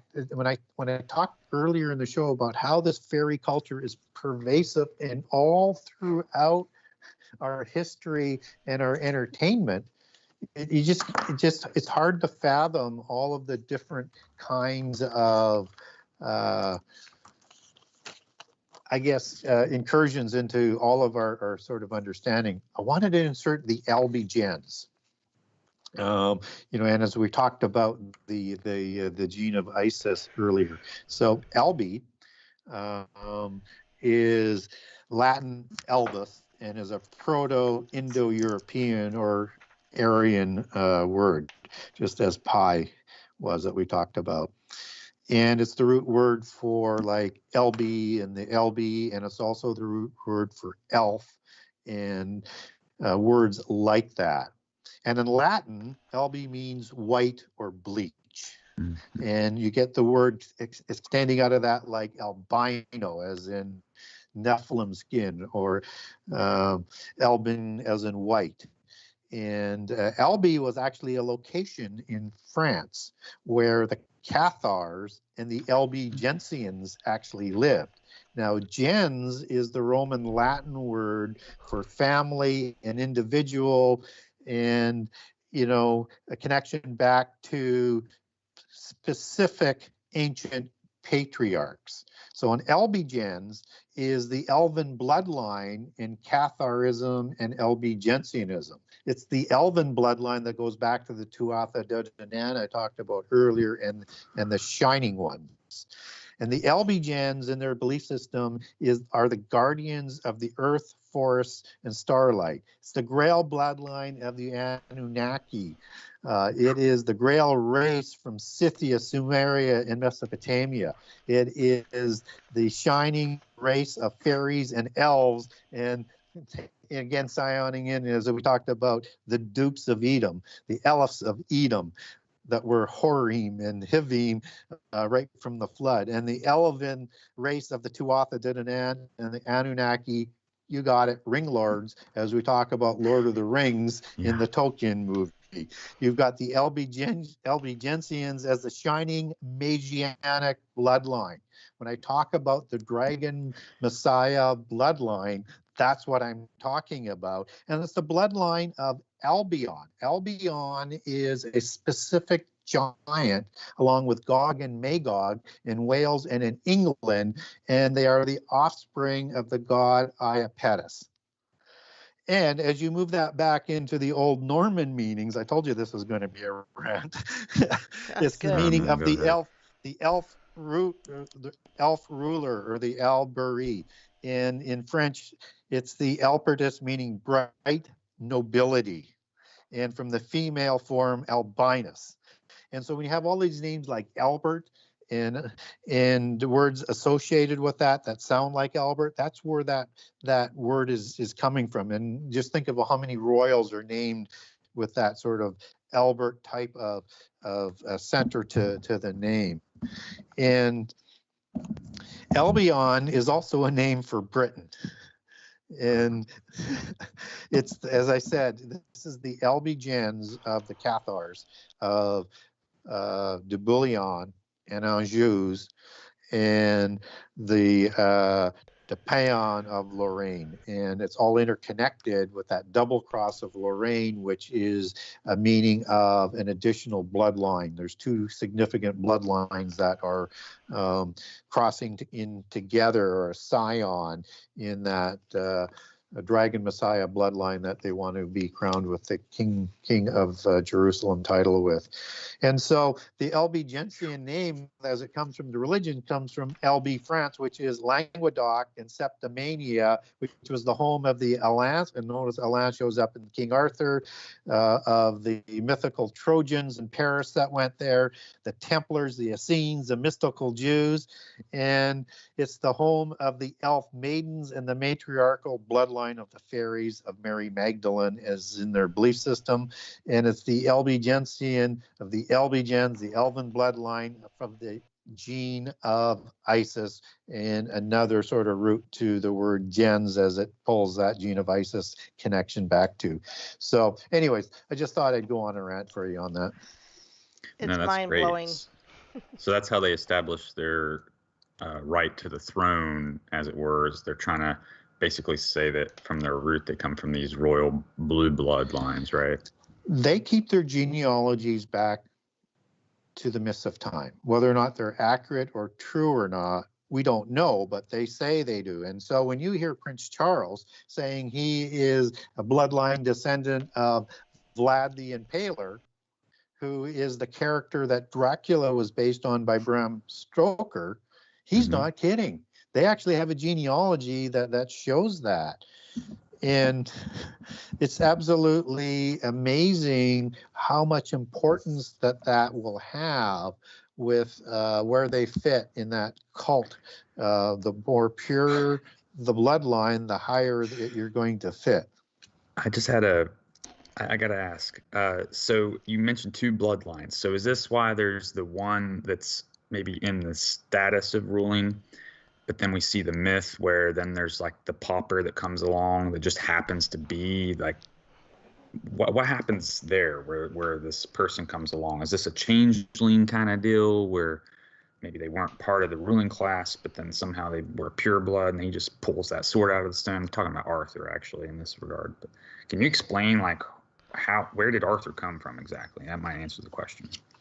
Well, he's based on a real life character of the King of Wales, but it's been embellished to reflect a whole bunch more. So, you know, it is this idea that you have this suppressed, as an allegory of this suppressed bloodline. And that happens, and it's talked about in Grail writings that, you know, the Celtic Druidic fairy religion is going to go underground because it's the time of Christianity.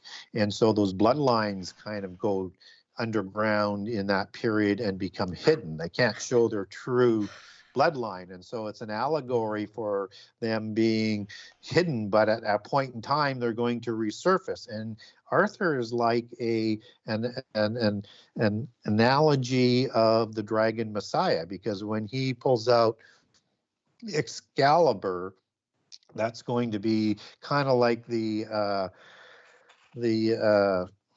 Michael's sword, right? It is the start of the new age that he's going to conquer and bring in this utopian new age. And Excalibur goes back in its etymology back into, you guessed it, to Scythia and the Sarmatians, and is actually one of those words as it comes transliterated down. And so I won't go down, you know, too far down on that rabbit hole, but understand that that name is there for a specific reason and a specific meaning in polytheism. Talking about this underground talk, are you for Vril, Gary? That's a joke. Well, sorry. Well, if you're talking about real, typically that is a Rosicrucian term that was adopted by the Nazis, who took a rogue version of theosophy, which is the religion that the Rosicrucians brought about as an extension of Gnosticism to be the religion that's going to unite the seven sciences in the end time. So science and religion is going to work in harmony. But real is something in the blood in their belief system that goes back to the Aryans, back to the giants. And the thought is, in their belief system, if you could backward engineer that blood, you could actually recreate the giants. But when they're actually talking about recreating that backward engineering, it's actually backward engineering into the gene so that they can recreate those giants. You mentioned the sword of Excalibur. Would this perhaps be a good parallel, perhaps, to the sword of irresistible force that we see in the Tuatha De Danann stories, that includes 4 different weapons: a sword, spear, a chalice, and a stone? Yeah, that's all right out of the Scythian and Tuatha De Danann lore. Oh, wow. Okay, I have to interrupt. Yeah, go ahead. Hold that thought, okay? I wanted to mention that to you, NPC, that on the book, if you don't have it yet, which you need to get it, there's the seal that you talk about, like those wax seals. Gary put the image of the wax seal with the dragon. Yeah, it's a dragon on the seal. Yeah. Oh my. Just wanted to mention that. For a reason. I'm wanting to order that for my grandmother. Would you autograph it, perhaps? Absolutely, I would. Order it from the website, and he will. Yeah, so, and I'll put anything you want in there in terms of the signing, or I'll just do my standard one. Oh man. What were you going to say about the seal, Gary? Well, I didn't bring it up. I just said that there's a dragon on there. Because, I thought you said you did it for a reason. So. Well, I did because the royal families had their own seal, right? And they put their own logo on it. And to me, what I'm representing there is that House of Dragon and that dragon bloodline. Okay, we have 2 questions from the chat that I have not addressed because they were unrelated, and since we kind of went off topic, I'm going to address them now. First question is from John Long, and he said, so are we basically all just like from fallen angels and Nephilim now, all humans? That was his question. No, I would say definitely not. And so if you follow the manifestation of that gene of Isis, 15% of the population has Rh negative blood, which would be manufacturing that bloodline in terms of my understanding. And so, the genes may be a little bit more prominent to that, but there's only a certain population in it. And even if you did have Rephaim or Nephilim DNA, and I have hints of red hair, or at least I used to when I was younger, not dark, but it runs in my family. I have hazel eyes. I have very pale skin. It doesn't make a difference, because what you inherit innocently has no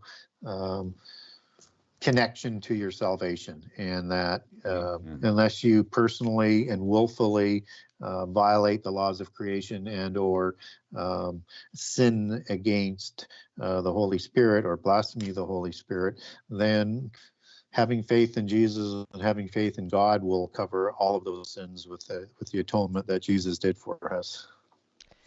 And that's interesting, because I was wanting to ask about how the blood of Christ actually, could be explained by this, the fairies and the vampires and all this stuff does center around blood. I was just wondering if you were familiar with any interesting factoids about, like, what was it about that? Well, I mean, after God stepped in Genesis 6:3 and they limited all life to 120 years, you get this start, and again, according to the book of Enoch, the start to blood drinking. Right, and they were doing that to extend their lives, and that's the allegory, because they wanted to regain their immortality in the physical world. They can't imitate that in the spiritual realm, but they can try and do that in the physical realm, as what the Nephilim originally were with the counterfeit spirit. And so they're trying to drink blood to extend life, to get that immortality, and according to their belief system, to increase their cognitive abilities. And again, that's the allegory you get with the vampire tales, right? They're drinking blood to maintain their immortality, and and it comes from humans. And you get a fairy tradition in that, in some very interesting allegories overlaid in the Highlander series that was on TV in the movies, where there can only be one. Those are representatives of the heads of the families that are fighting out to be the dragon messiah for the kingdom of the world. They don't have blood drinking there, but you get this energy force draining, the quickening, which is, a word that interestingly ends up in the English translation in the New Testament. Yes, it does. Yes, it does. It does, and that they're again doing the same thing. They're trying to increase their immortality through the essence of life. And so instead of blood, it's the quickening, but it's the same allegory, and there can only be one. Okay, NPC, help me out with this question, because I don't have the wording quite right. But remember this email that came out about Gilgamesh's tomb or something in the buried Nephilim? It was the Clinton emails. So something. Yeah. Okay, Gary, what can you say about this Gilgamesh's tomb or the buried Nephilim? Or did you see that about the email that came out? I did. I mean, it's one quick sort of line that's in almost 500 pages of documents that were released by Secretary of State Pompeo. So I can verify the validity that it's in there, and it's just sort of embedded, and it's just one small little line. And so it's talking about the location of Gilgamesh's burial place. And of course, these kings and things would be buried in a burying chamber like a sarcophagus. So that's all we get for information on it. And they were fascinated by it, but it brings some real good questions to mind. Is who gave them this information? When did they get it? Why wasn't that information known centuries before? And why wasn't anything done with it? Did it have anything to do with the ISIS war, so that they could get access to this?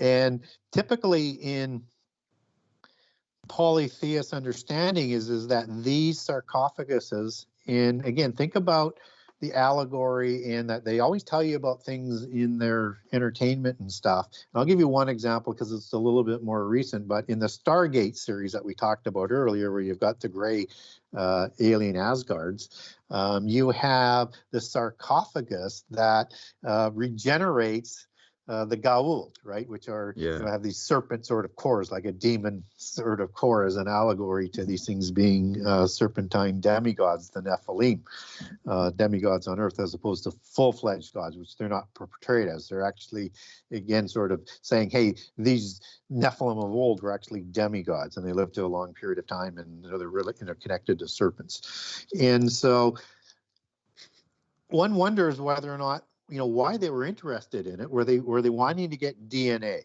Did they think Gilgamesh was still alive? Did they think there was technology and weapons there? Did they think that this chamber has some sort of revitalization chamber? We don't get any answers to any of that. We just get this really bizarre reference to the directions to the location of Gilgamesh's burial site. And Gilgamesh, he is about 6th generation after the flood. In the Epic of Gilgamesh, he is created after the flood, as in second incursion, and he is 2/3 god and 1/3 human. And then he is so evil and awful that they create, Enkidu to be his offset, but they become really big friends and really good friends. And within the Epic of Gilgamesh tablets and stories, you also have the flood story with Upnautishan, which is the archetypical Nephilim, and he's 2/3 god and 1/3 human, and so is his family. And it's kind of used as also a parallel story for Nephilim surviving the flood as well as a second incursion.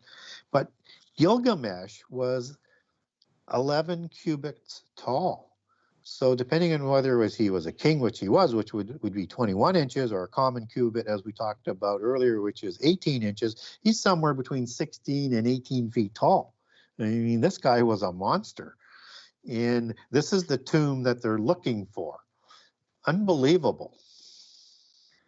Do you think that perhaps he was the proud one of the fairy race you were mentioning earlier? Oh, sure, he would be one of those proud ones, absolutely. And what's interesting, though, is he's not considered the terrible one. I think he's one of the terrible ones because he's described as being terrible and awful to humans, but he and Akedin go to the cedar forest, and of course you know where the cedar forest is located, right?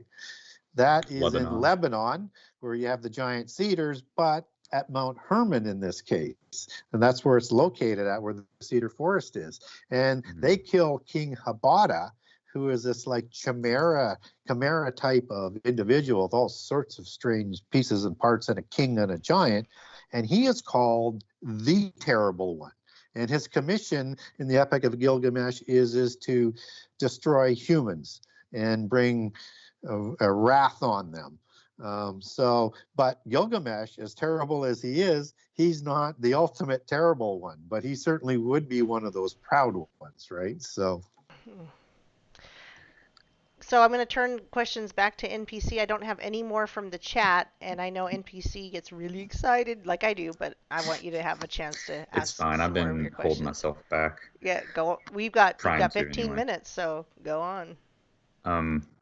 So you mentioned earlier Britain, and I just remember hearing that one of the big draws, doesn't tin factor into the name for Britain as well? And are these metals somehow associated with these elementals and these fairies? And the fallen angels, of course, taught metallurgy and warfare and things. So it seemed like these things are beginning to finally blend. No pun intended. Could you maybe comment on that, perhaps, about the metals? The seafaring peoples, I guess is what that would really link to. Sorry about that. I was taking a drink of water. I was getting a little dry. I don't know about the 10 thing, but numerology, sacred geometry, sacred numbers, absolutely runs throughout occultism and polytheism and numerology and geomancy and things like that. So the number 10 is going to, as with many numbers have significant meanings for them. But this metallurgy part is a significant part of their history and their sciences.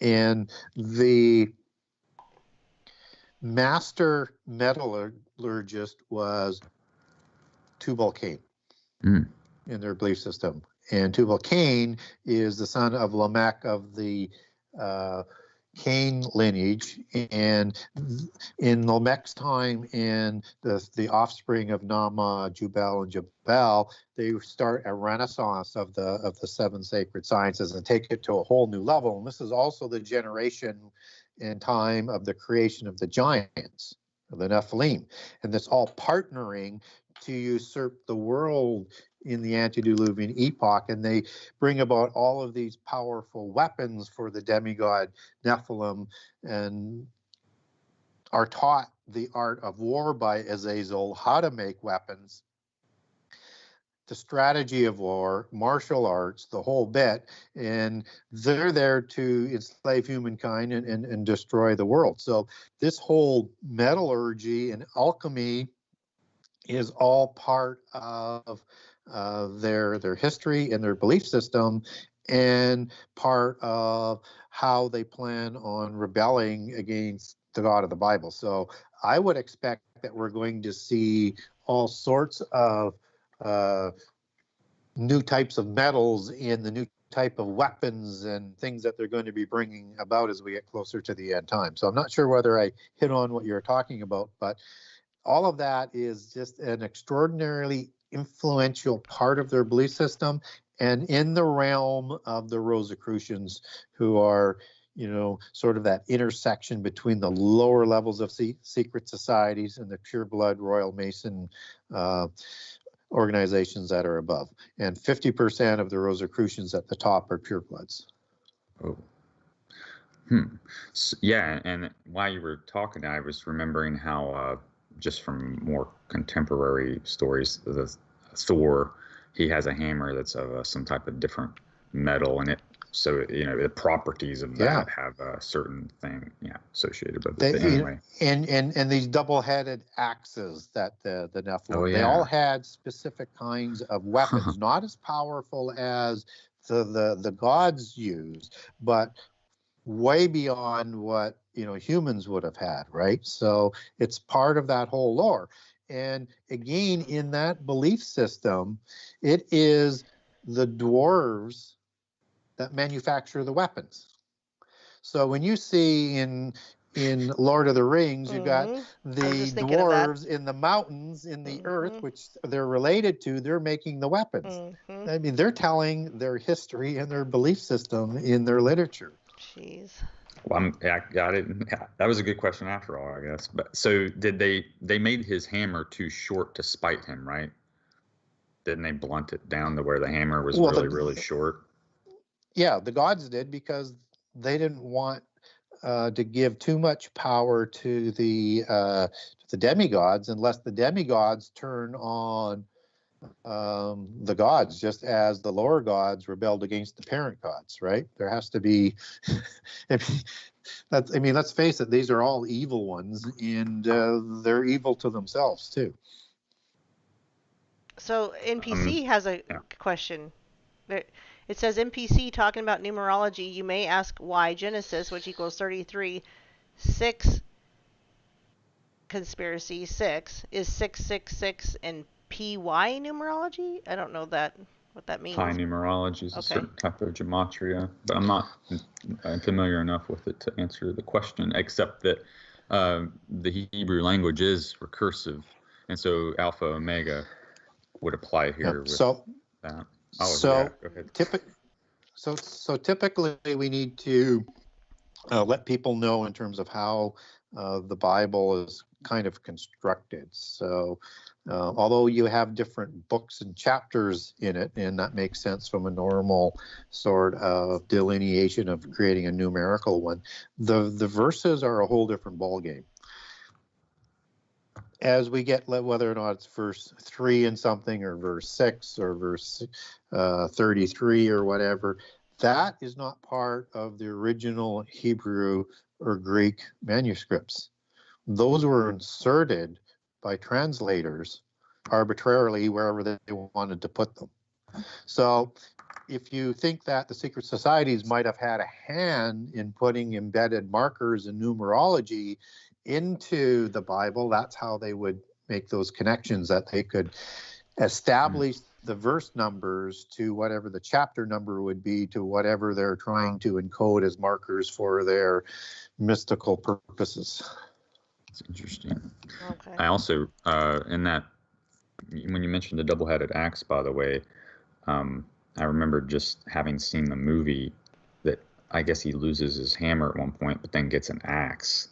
And I noticed also he switches which hand he uses in the movie too. So I didn't know what there was like hidden significances now in these things. Well, that's because these Nephilim were thought to be very quick of feet and ambidextrous. So they could fight with both hands, and they were very, very fast and nimble and quick. They were the ultimate warrior machines. Well then. Sorry, NPC, I got another question from the chat, so That's hold fine. on a second. John Long asks, what is your opinion on the mark of Cain?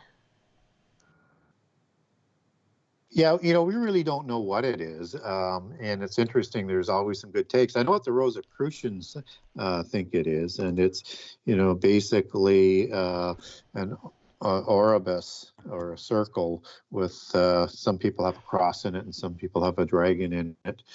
But we really don't know what it is. That's what the Rosicrucians think, and that goes back into the mist of time and back to Cain. There's an interesting set of Gnostic books out there. People might be familiar with the Lost Book of King Og that Demon put out. Well, he also has put out a book that comes out of the Manichaeans as well, and it's the Book of Lamech. And in that Book of Lamech, and again, I'm not saying this is accurate, I'm just giving it as another example, is that it says in there that the mark of Cain is this pale white skin, and that Lamech had that mark of the line of Cain as well as that pale white skin, and a couple other people, as I recall, being mentioned in there. I don't think that that's the case, because that's kind of suggesting that Cain was a giant, which is a Gnostic perspective. But there are lots of different things as to what people think that mark was. But it was certainly something that was to distinguish Cain from people and whomever else, that they weren't to mess with Cain. And that was his protection until he was killed by Lamech of the lineage of Cain. So it's interesting. I've looked at that, a lot of times, but I just haven't come across anything that really holds consistency and water that I rely on to say that definitely would be the mark of Cain. Okay, NPC, back to you. So I wanted to ask real quick about Egyptian princess Tamar, and if she had some connections to these fairy bloodlines. Well, typically, as they like to hook it back, Tamar comes out of the bloodline of King Zedekiah in the time of Jeremiah. And Baruch, or is it Baruch? Jeremiah's scribe takes Tamar to Ireland and to intermarry with the Irish people of that period in time, who are obviously descendants of Tuatha De Danann and a few other peoples intermixing. Typically out of the Egyptian line, and when she brings with them, in terms of that myth, that the Stone of Bethel, a very, very important stone that where Jacob slept on, and becomes one of two stones. Which now I'll take that back to the Egypt side. Typically, it is a Skoda, which is the daughter of Akhenaten, who leaves Egypt after Akhenaten falls, and his religion of the Aten is toppled, and Amun worship is replaced. She marries somebody by name of Niels, or Mills Espan, who is interesting, a prince of the royal Scythian bloodline, and they migrate to Spain and then over to generations later through to Ireland, and there's a few Skodas that come up down that sort of history, but they also intermarry into the same people, and this is before Tamar of Zedekiah gets there. So she's going in there to marry into supposedly Israelite blood somehow of the some of the tribes of Israel who had migrated to Ireland. Now, this is the bloodline that is the kings of Dalriada of Tara in Ireland, and they will migrate, I think, somewhere, I'm trying to remember the dates on it, somewhere around 900 AD to Scotland, and they take Akhenaten stone and the Bethel stone with them to Scotland, and of course that's part of where the Picts, which is another race of the Tuatha De Danann, as that comes down through that tradition, they're going to marry into the Scottish kingships, and they're going to maintain both of these stones. And one of them goes to England later, which sits under the English throne today, which I believe is Akhenaten stone, the Stone of Destiny, after the English conquer the Scots. So when you get into all of that, those movies about Wallace and Robert the Bruce, and it's kind of that in that period where that stone is going to be sent down to England, where it sits today. And of course, the Scottish people take their name from Skoda. Man, I love you, Gary. I got two major questions, or three actually, that I want to. So I'll just name the topics real quick so that you'll have them. I want to know if you could mention anything about Elam, because they were supposed to be Semitic, but I didn't quite understand what the friction point was there. And then also werewolves and dogmen, cephalophani, I think they're called. And then I had one more thing to ask. Okay, so the first one was Elam, E-L-A-M? Yeah. Okay, and that's... We were covering it.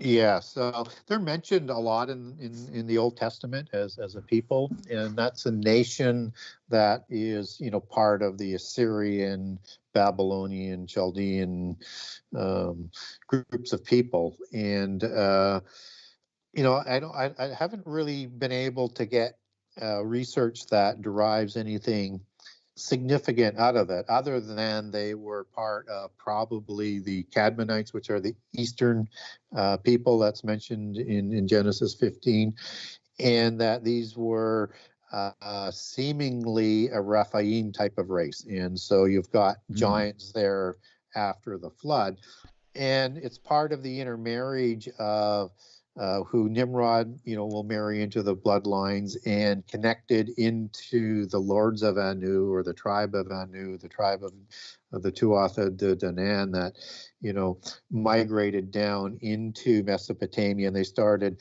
dynasties like the Mitanni, and I'm trying to think of some of the other dynasties, but Mitanni is the one that sort of rings a bell.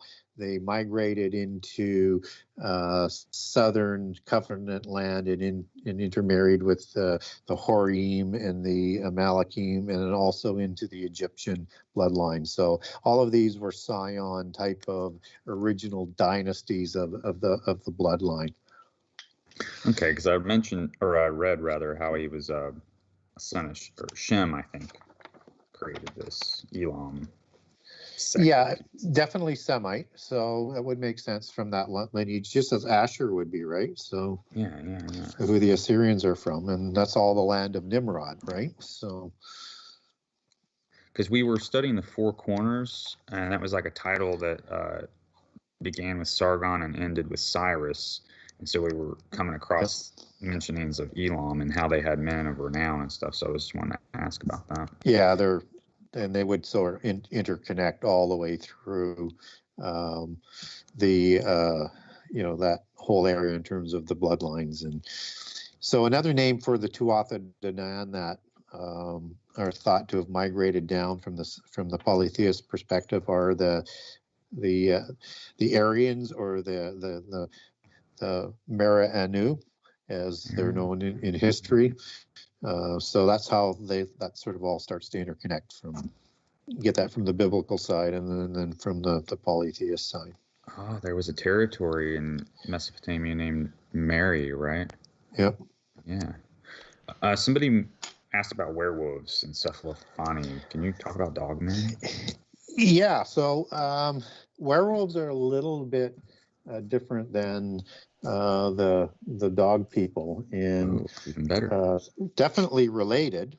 But werewolves basically come out of Greek mythology and Zeus, where he changes somebody and his whole family, a king, into werewolves. And so they're very, very similar to the dog people, but not different. They're kind of like a brother or a parallel branch of the dog people. Now, the dog Nephilim is a very, very, very large subject, and there are some dog references in the Bible that you can make some connections to on this. But and I'm trying to not make this too, because it's a whole show just to talk about. I was going to say, yeah. Since it's like the season of spooky things, So there's different kinds of Nephilim, as I've talked about in shows past, and so and they tend to look like the gods that were the male patriarchs for. So for the dog Nephilim, look at maybe gods like Nergal or death gods. Yeah, and Anubis, jackal gods like that. And so they seem to be lower on the level, on the scale than the serpentine Rephaim and Nephilim. And just as the lion men are another group, and those would go back to lion kind of gods. And both the dog men and the lion men are always described as warriors, not as that ruling class, but more as warriors. If people want some really in-depth information in it, and like I say, there is a biblical connection that you can make with some verses. And how dogs are looked at, and what Goliath says about David. Am I a dog? Like, he's considering him not as an animal, but as a lower type of giant, as I think he's making a reference to how David's treating him in the duel, and other references like that.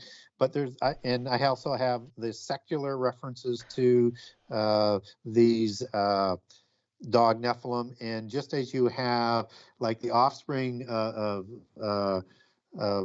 Anubis actually had their own city of these dog men and dog giants and dog Nephilim. I'll give in 3 different parts of this set of documents in terms of the biblical aspect, the secular aspect, and then the modern aspect as it goes through to St. Christopher and the Eastern and the Western sort of version of him, and how he's connected back to be from Canaan originally in his genealogies, and from North Africa, and that's why he's pictured with a dog face. I'll make all of those connections for people, but it's it's a very, very, very big topic, and I put that together because I kept getting asked about it, and I'm going, I don't know whether I really want to talk about it because it's such a big topic. And then I thought, you know what, I'm just going to put it down on paper and I'll put it out there for people.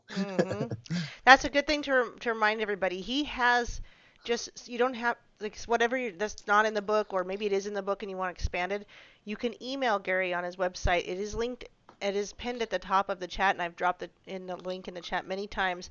You can email him. He will send you more information if you want that, and he has done that for me, and it's wonderful information. It is, and on the PDFs I'll send you, it will have a Facebook commentary for the most part, that a link that I've published it on, and it'll have the pictures. So something on the Dogman, you want to have the pictures on that, or whatever I'm talking about, because it's just so fascinating to look at it. But you're also going to, in the PDF, you're going to get my footnotes for the sourcing.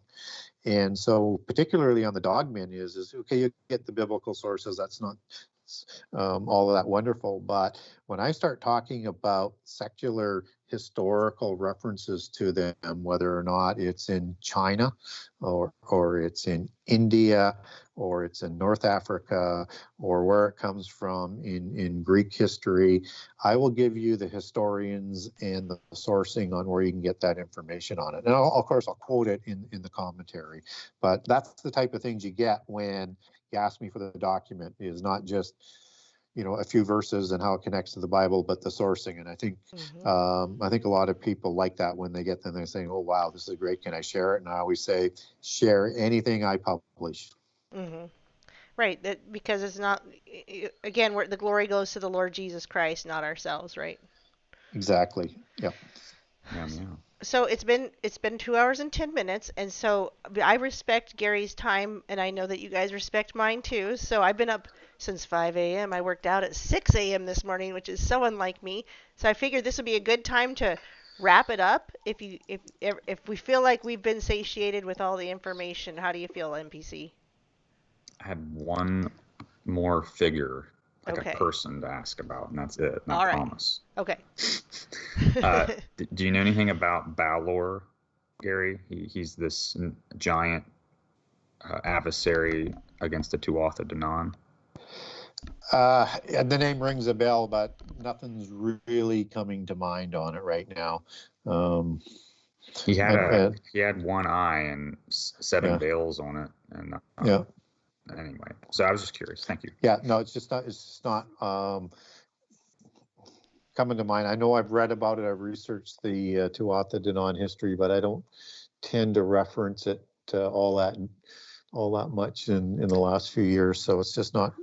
But you're right. It's an interesting story, as I recall, but a lot of that Irish mythology and about the giants is just it's wow. It's like, who would have thought there was that much information on the giants? And just like, who would have thought, and I'm going off on a tangent here, but who would have thought King James of the King James Version Bible would have wrote something called Daemonology, who's talking about Queen Diana, or the god Diana, who's the queen of fairies, and writes a whole book on all of that, just before he becomes king of England. It's like, wow.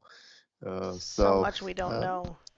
Yeah, exactly. And so, and I also wanted to let you know, because you're talking about Excalibur and the 4 different aspects of that. There's a stone, chalice, spear, and yeah, sword. I write about all of that in my book. So if somebody gets my book, it's going to be in there. And so it's. So that means I won't get go the into book. It now, but get the book. It's in there. A Balor was slain in much the same way Goliath was, is why I asked, because it was with a stone and sling. So I was just curious. Okay. Yeah, and then they probably took his head to be safe. So. Of course. So I normally would ask somebody else if they wanted to pray, but if you don't mind, I'm just going to close this out with a quick prayer. And and please, Gary, send me the information when you remember or find it, where you're going to be doing the Halloween specials, and I'll share that with my Discord and everybody that I can, because I know that we would love to watch that. Yeah, it'll be interesting. I'm not all that familiar with working with the host, but I'm sure we'll get the information out. It'll be a good show. You know what? We bumble along just fine. And we have all the, I love that you say that. You make people feel better, whether it's true or not, which I believe is true. That there just seems to be glitches when you come on, but people get so nervous. I can tell you as host, so that does make people feel better to go. You know what? I'm used to it. Not a big deal. There's machine elves working in the ether. Yeah. Okay, so I'll say a quick prayer and then I'll say goodnight to you guys. So everybody, let's just pray really quick. Lord Jesus, I hope that everything that we're doing and saying points to you first, and I believe it does. I pray that people see you when they see us or hear us, and that all this knowledge just brings us all closer to knowing you first and having a relationship with you that is better and better every day. I am going to say a quick prayer for my friend Annette, who's had a loved one that passed away very tragically, very young. We pray for her children, who we don't know what's going to happen with them. We don't know where they're going to end up. So Lord, please protect them, cover them, and anyone else who is hurting or have lost loved ones. We pray peace over their families, Lord, that somehow you could bring a sense of peace in those really hard times. And Lord, as Halloween's coming up, we pray protection with the full armor of God all over us all, starting, of course, with the belt of truth, putting on the breastplate of righteousness, and the shoes of the gospel of peace wherever we tread, the sword of the Spirit that is the word of God, the shield of faith that is so important to protect us from these evil times that are coming up. And whether we see it or not, whether we're sensitive to it or not, let us be armored up and with the helmet of salvation. Lord Jesus, we look to you first.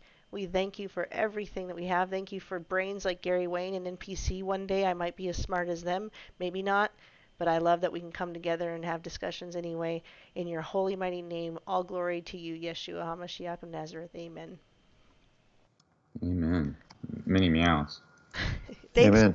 Thank you so much, Gary, for coming tonight again, and I'll try to get you maybe in the next couple months. Maybe we can do a Christmas special since I didn't get you for Halloween. Sure. Lots of stuff on that too. Okay, I'm going to hit you up on that and then send me the link on the Halloween stuff. And NPC, thank you for being here tonight. There's no better gift than the present. Haha. All right. Good night, guys. Peace and love of the Lord. Bye. Farewell. Shabbat shalom.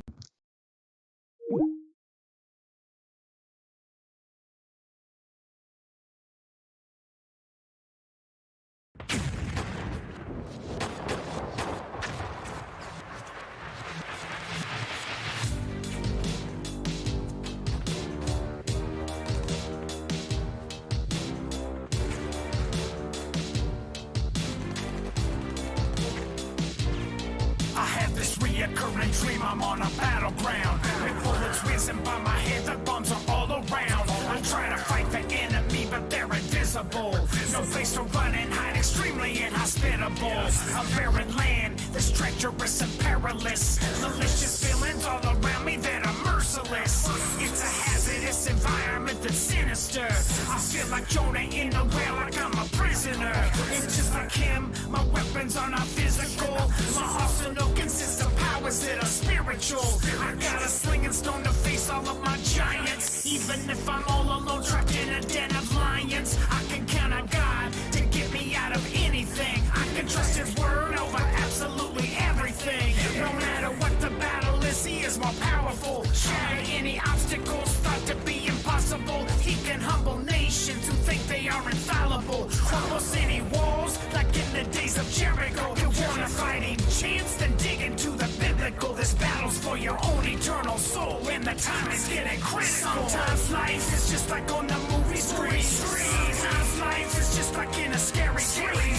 Sometimes life is thinking what comes after death. Cause sometimes life is taking in your last breath. Sometimes life is just like on the movie screen. Sometimes life is just like in a scary dream. Sometimes life is thinking what comes after death. Sometimes life is taking in your last breath. It's not a dream, although it seems extreme. Monsters lurking every day, not just on Halloween. Hollywood is not the only place you'll see these things. Be diligent and look out for the devil's evil schemes. So many minions all around us in their human drones. Demonic beings using people like the stepping stones. It's like you're walking through the middle of a minefield. In any second you're a bug hitting a windshield. Trigger happy enemies that want a headshot. Using oppression and possession as the gunshot. So what's your defense? Are you well protected? If they shoot the flaming arrows, will they be deflected? It's time to grab your shield, put on your suit of armor. Read and believe Ephesians 6 before you walk any farther. Cause this is his fight, and he's gonna bring it. We got Almighty God who's on our side and undefeated. He will deliver us from evil, from the sting of death. And even if you try to fight him, every tongue will confess. He is the King of all kings, our Father's glorious. He is the Lord of all lords, he is victorious. Put us at the front lines, we're charging full speed. We have no fear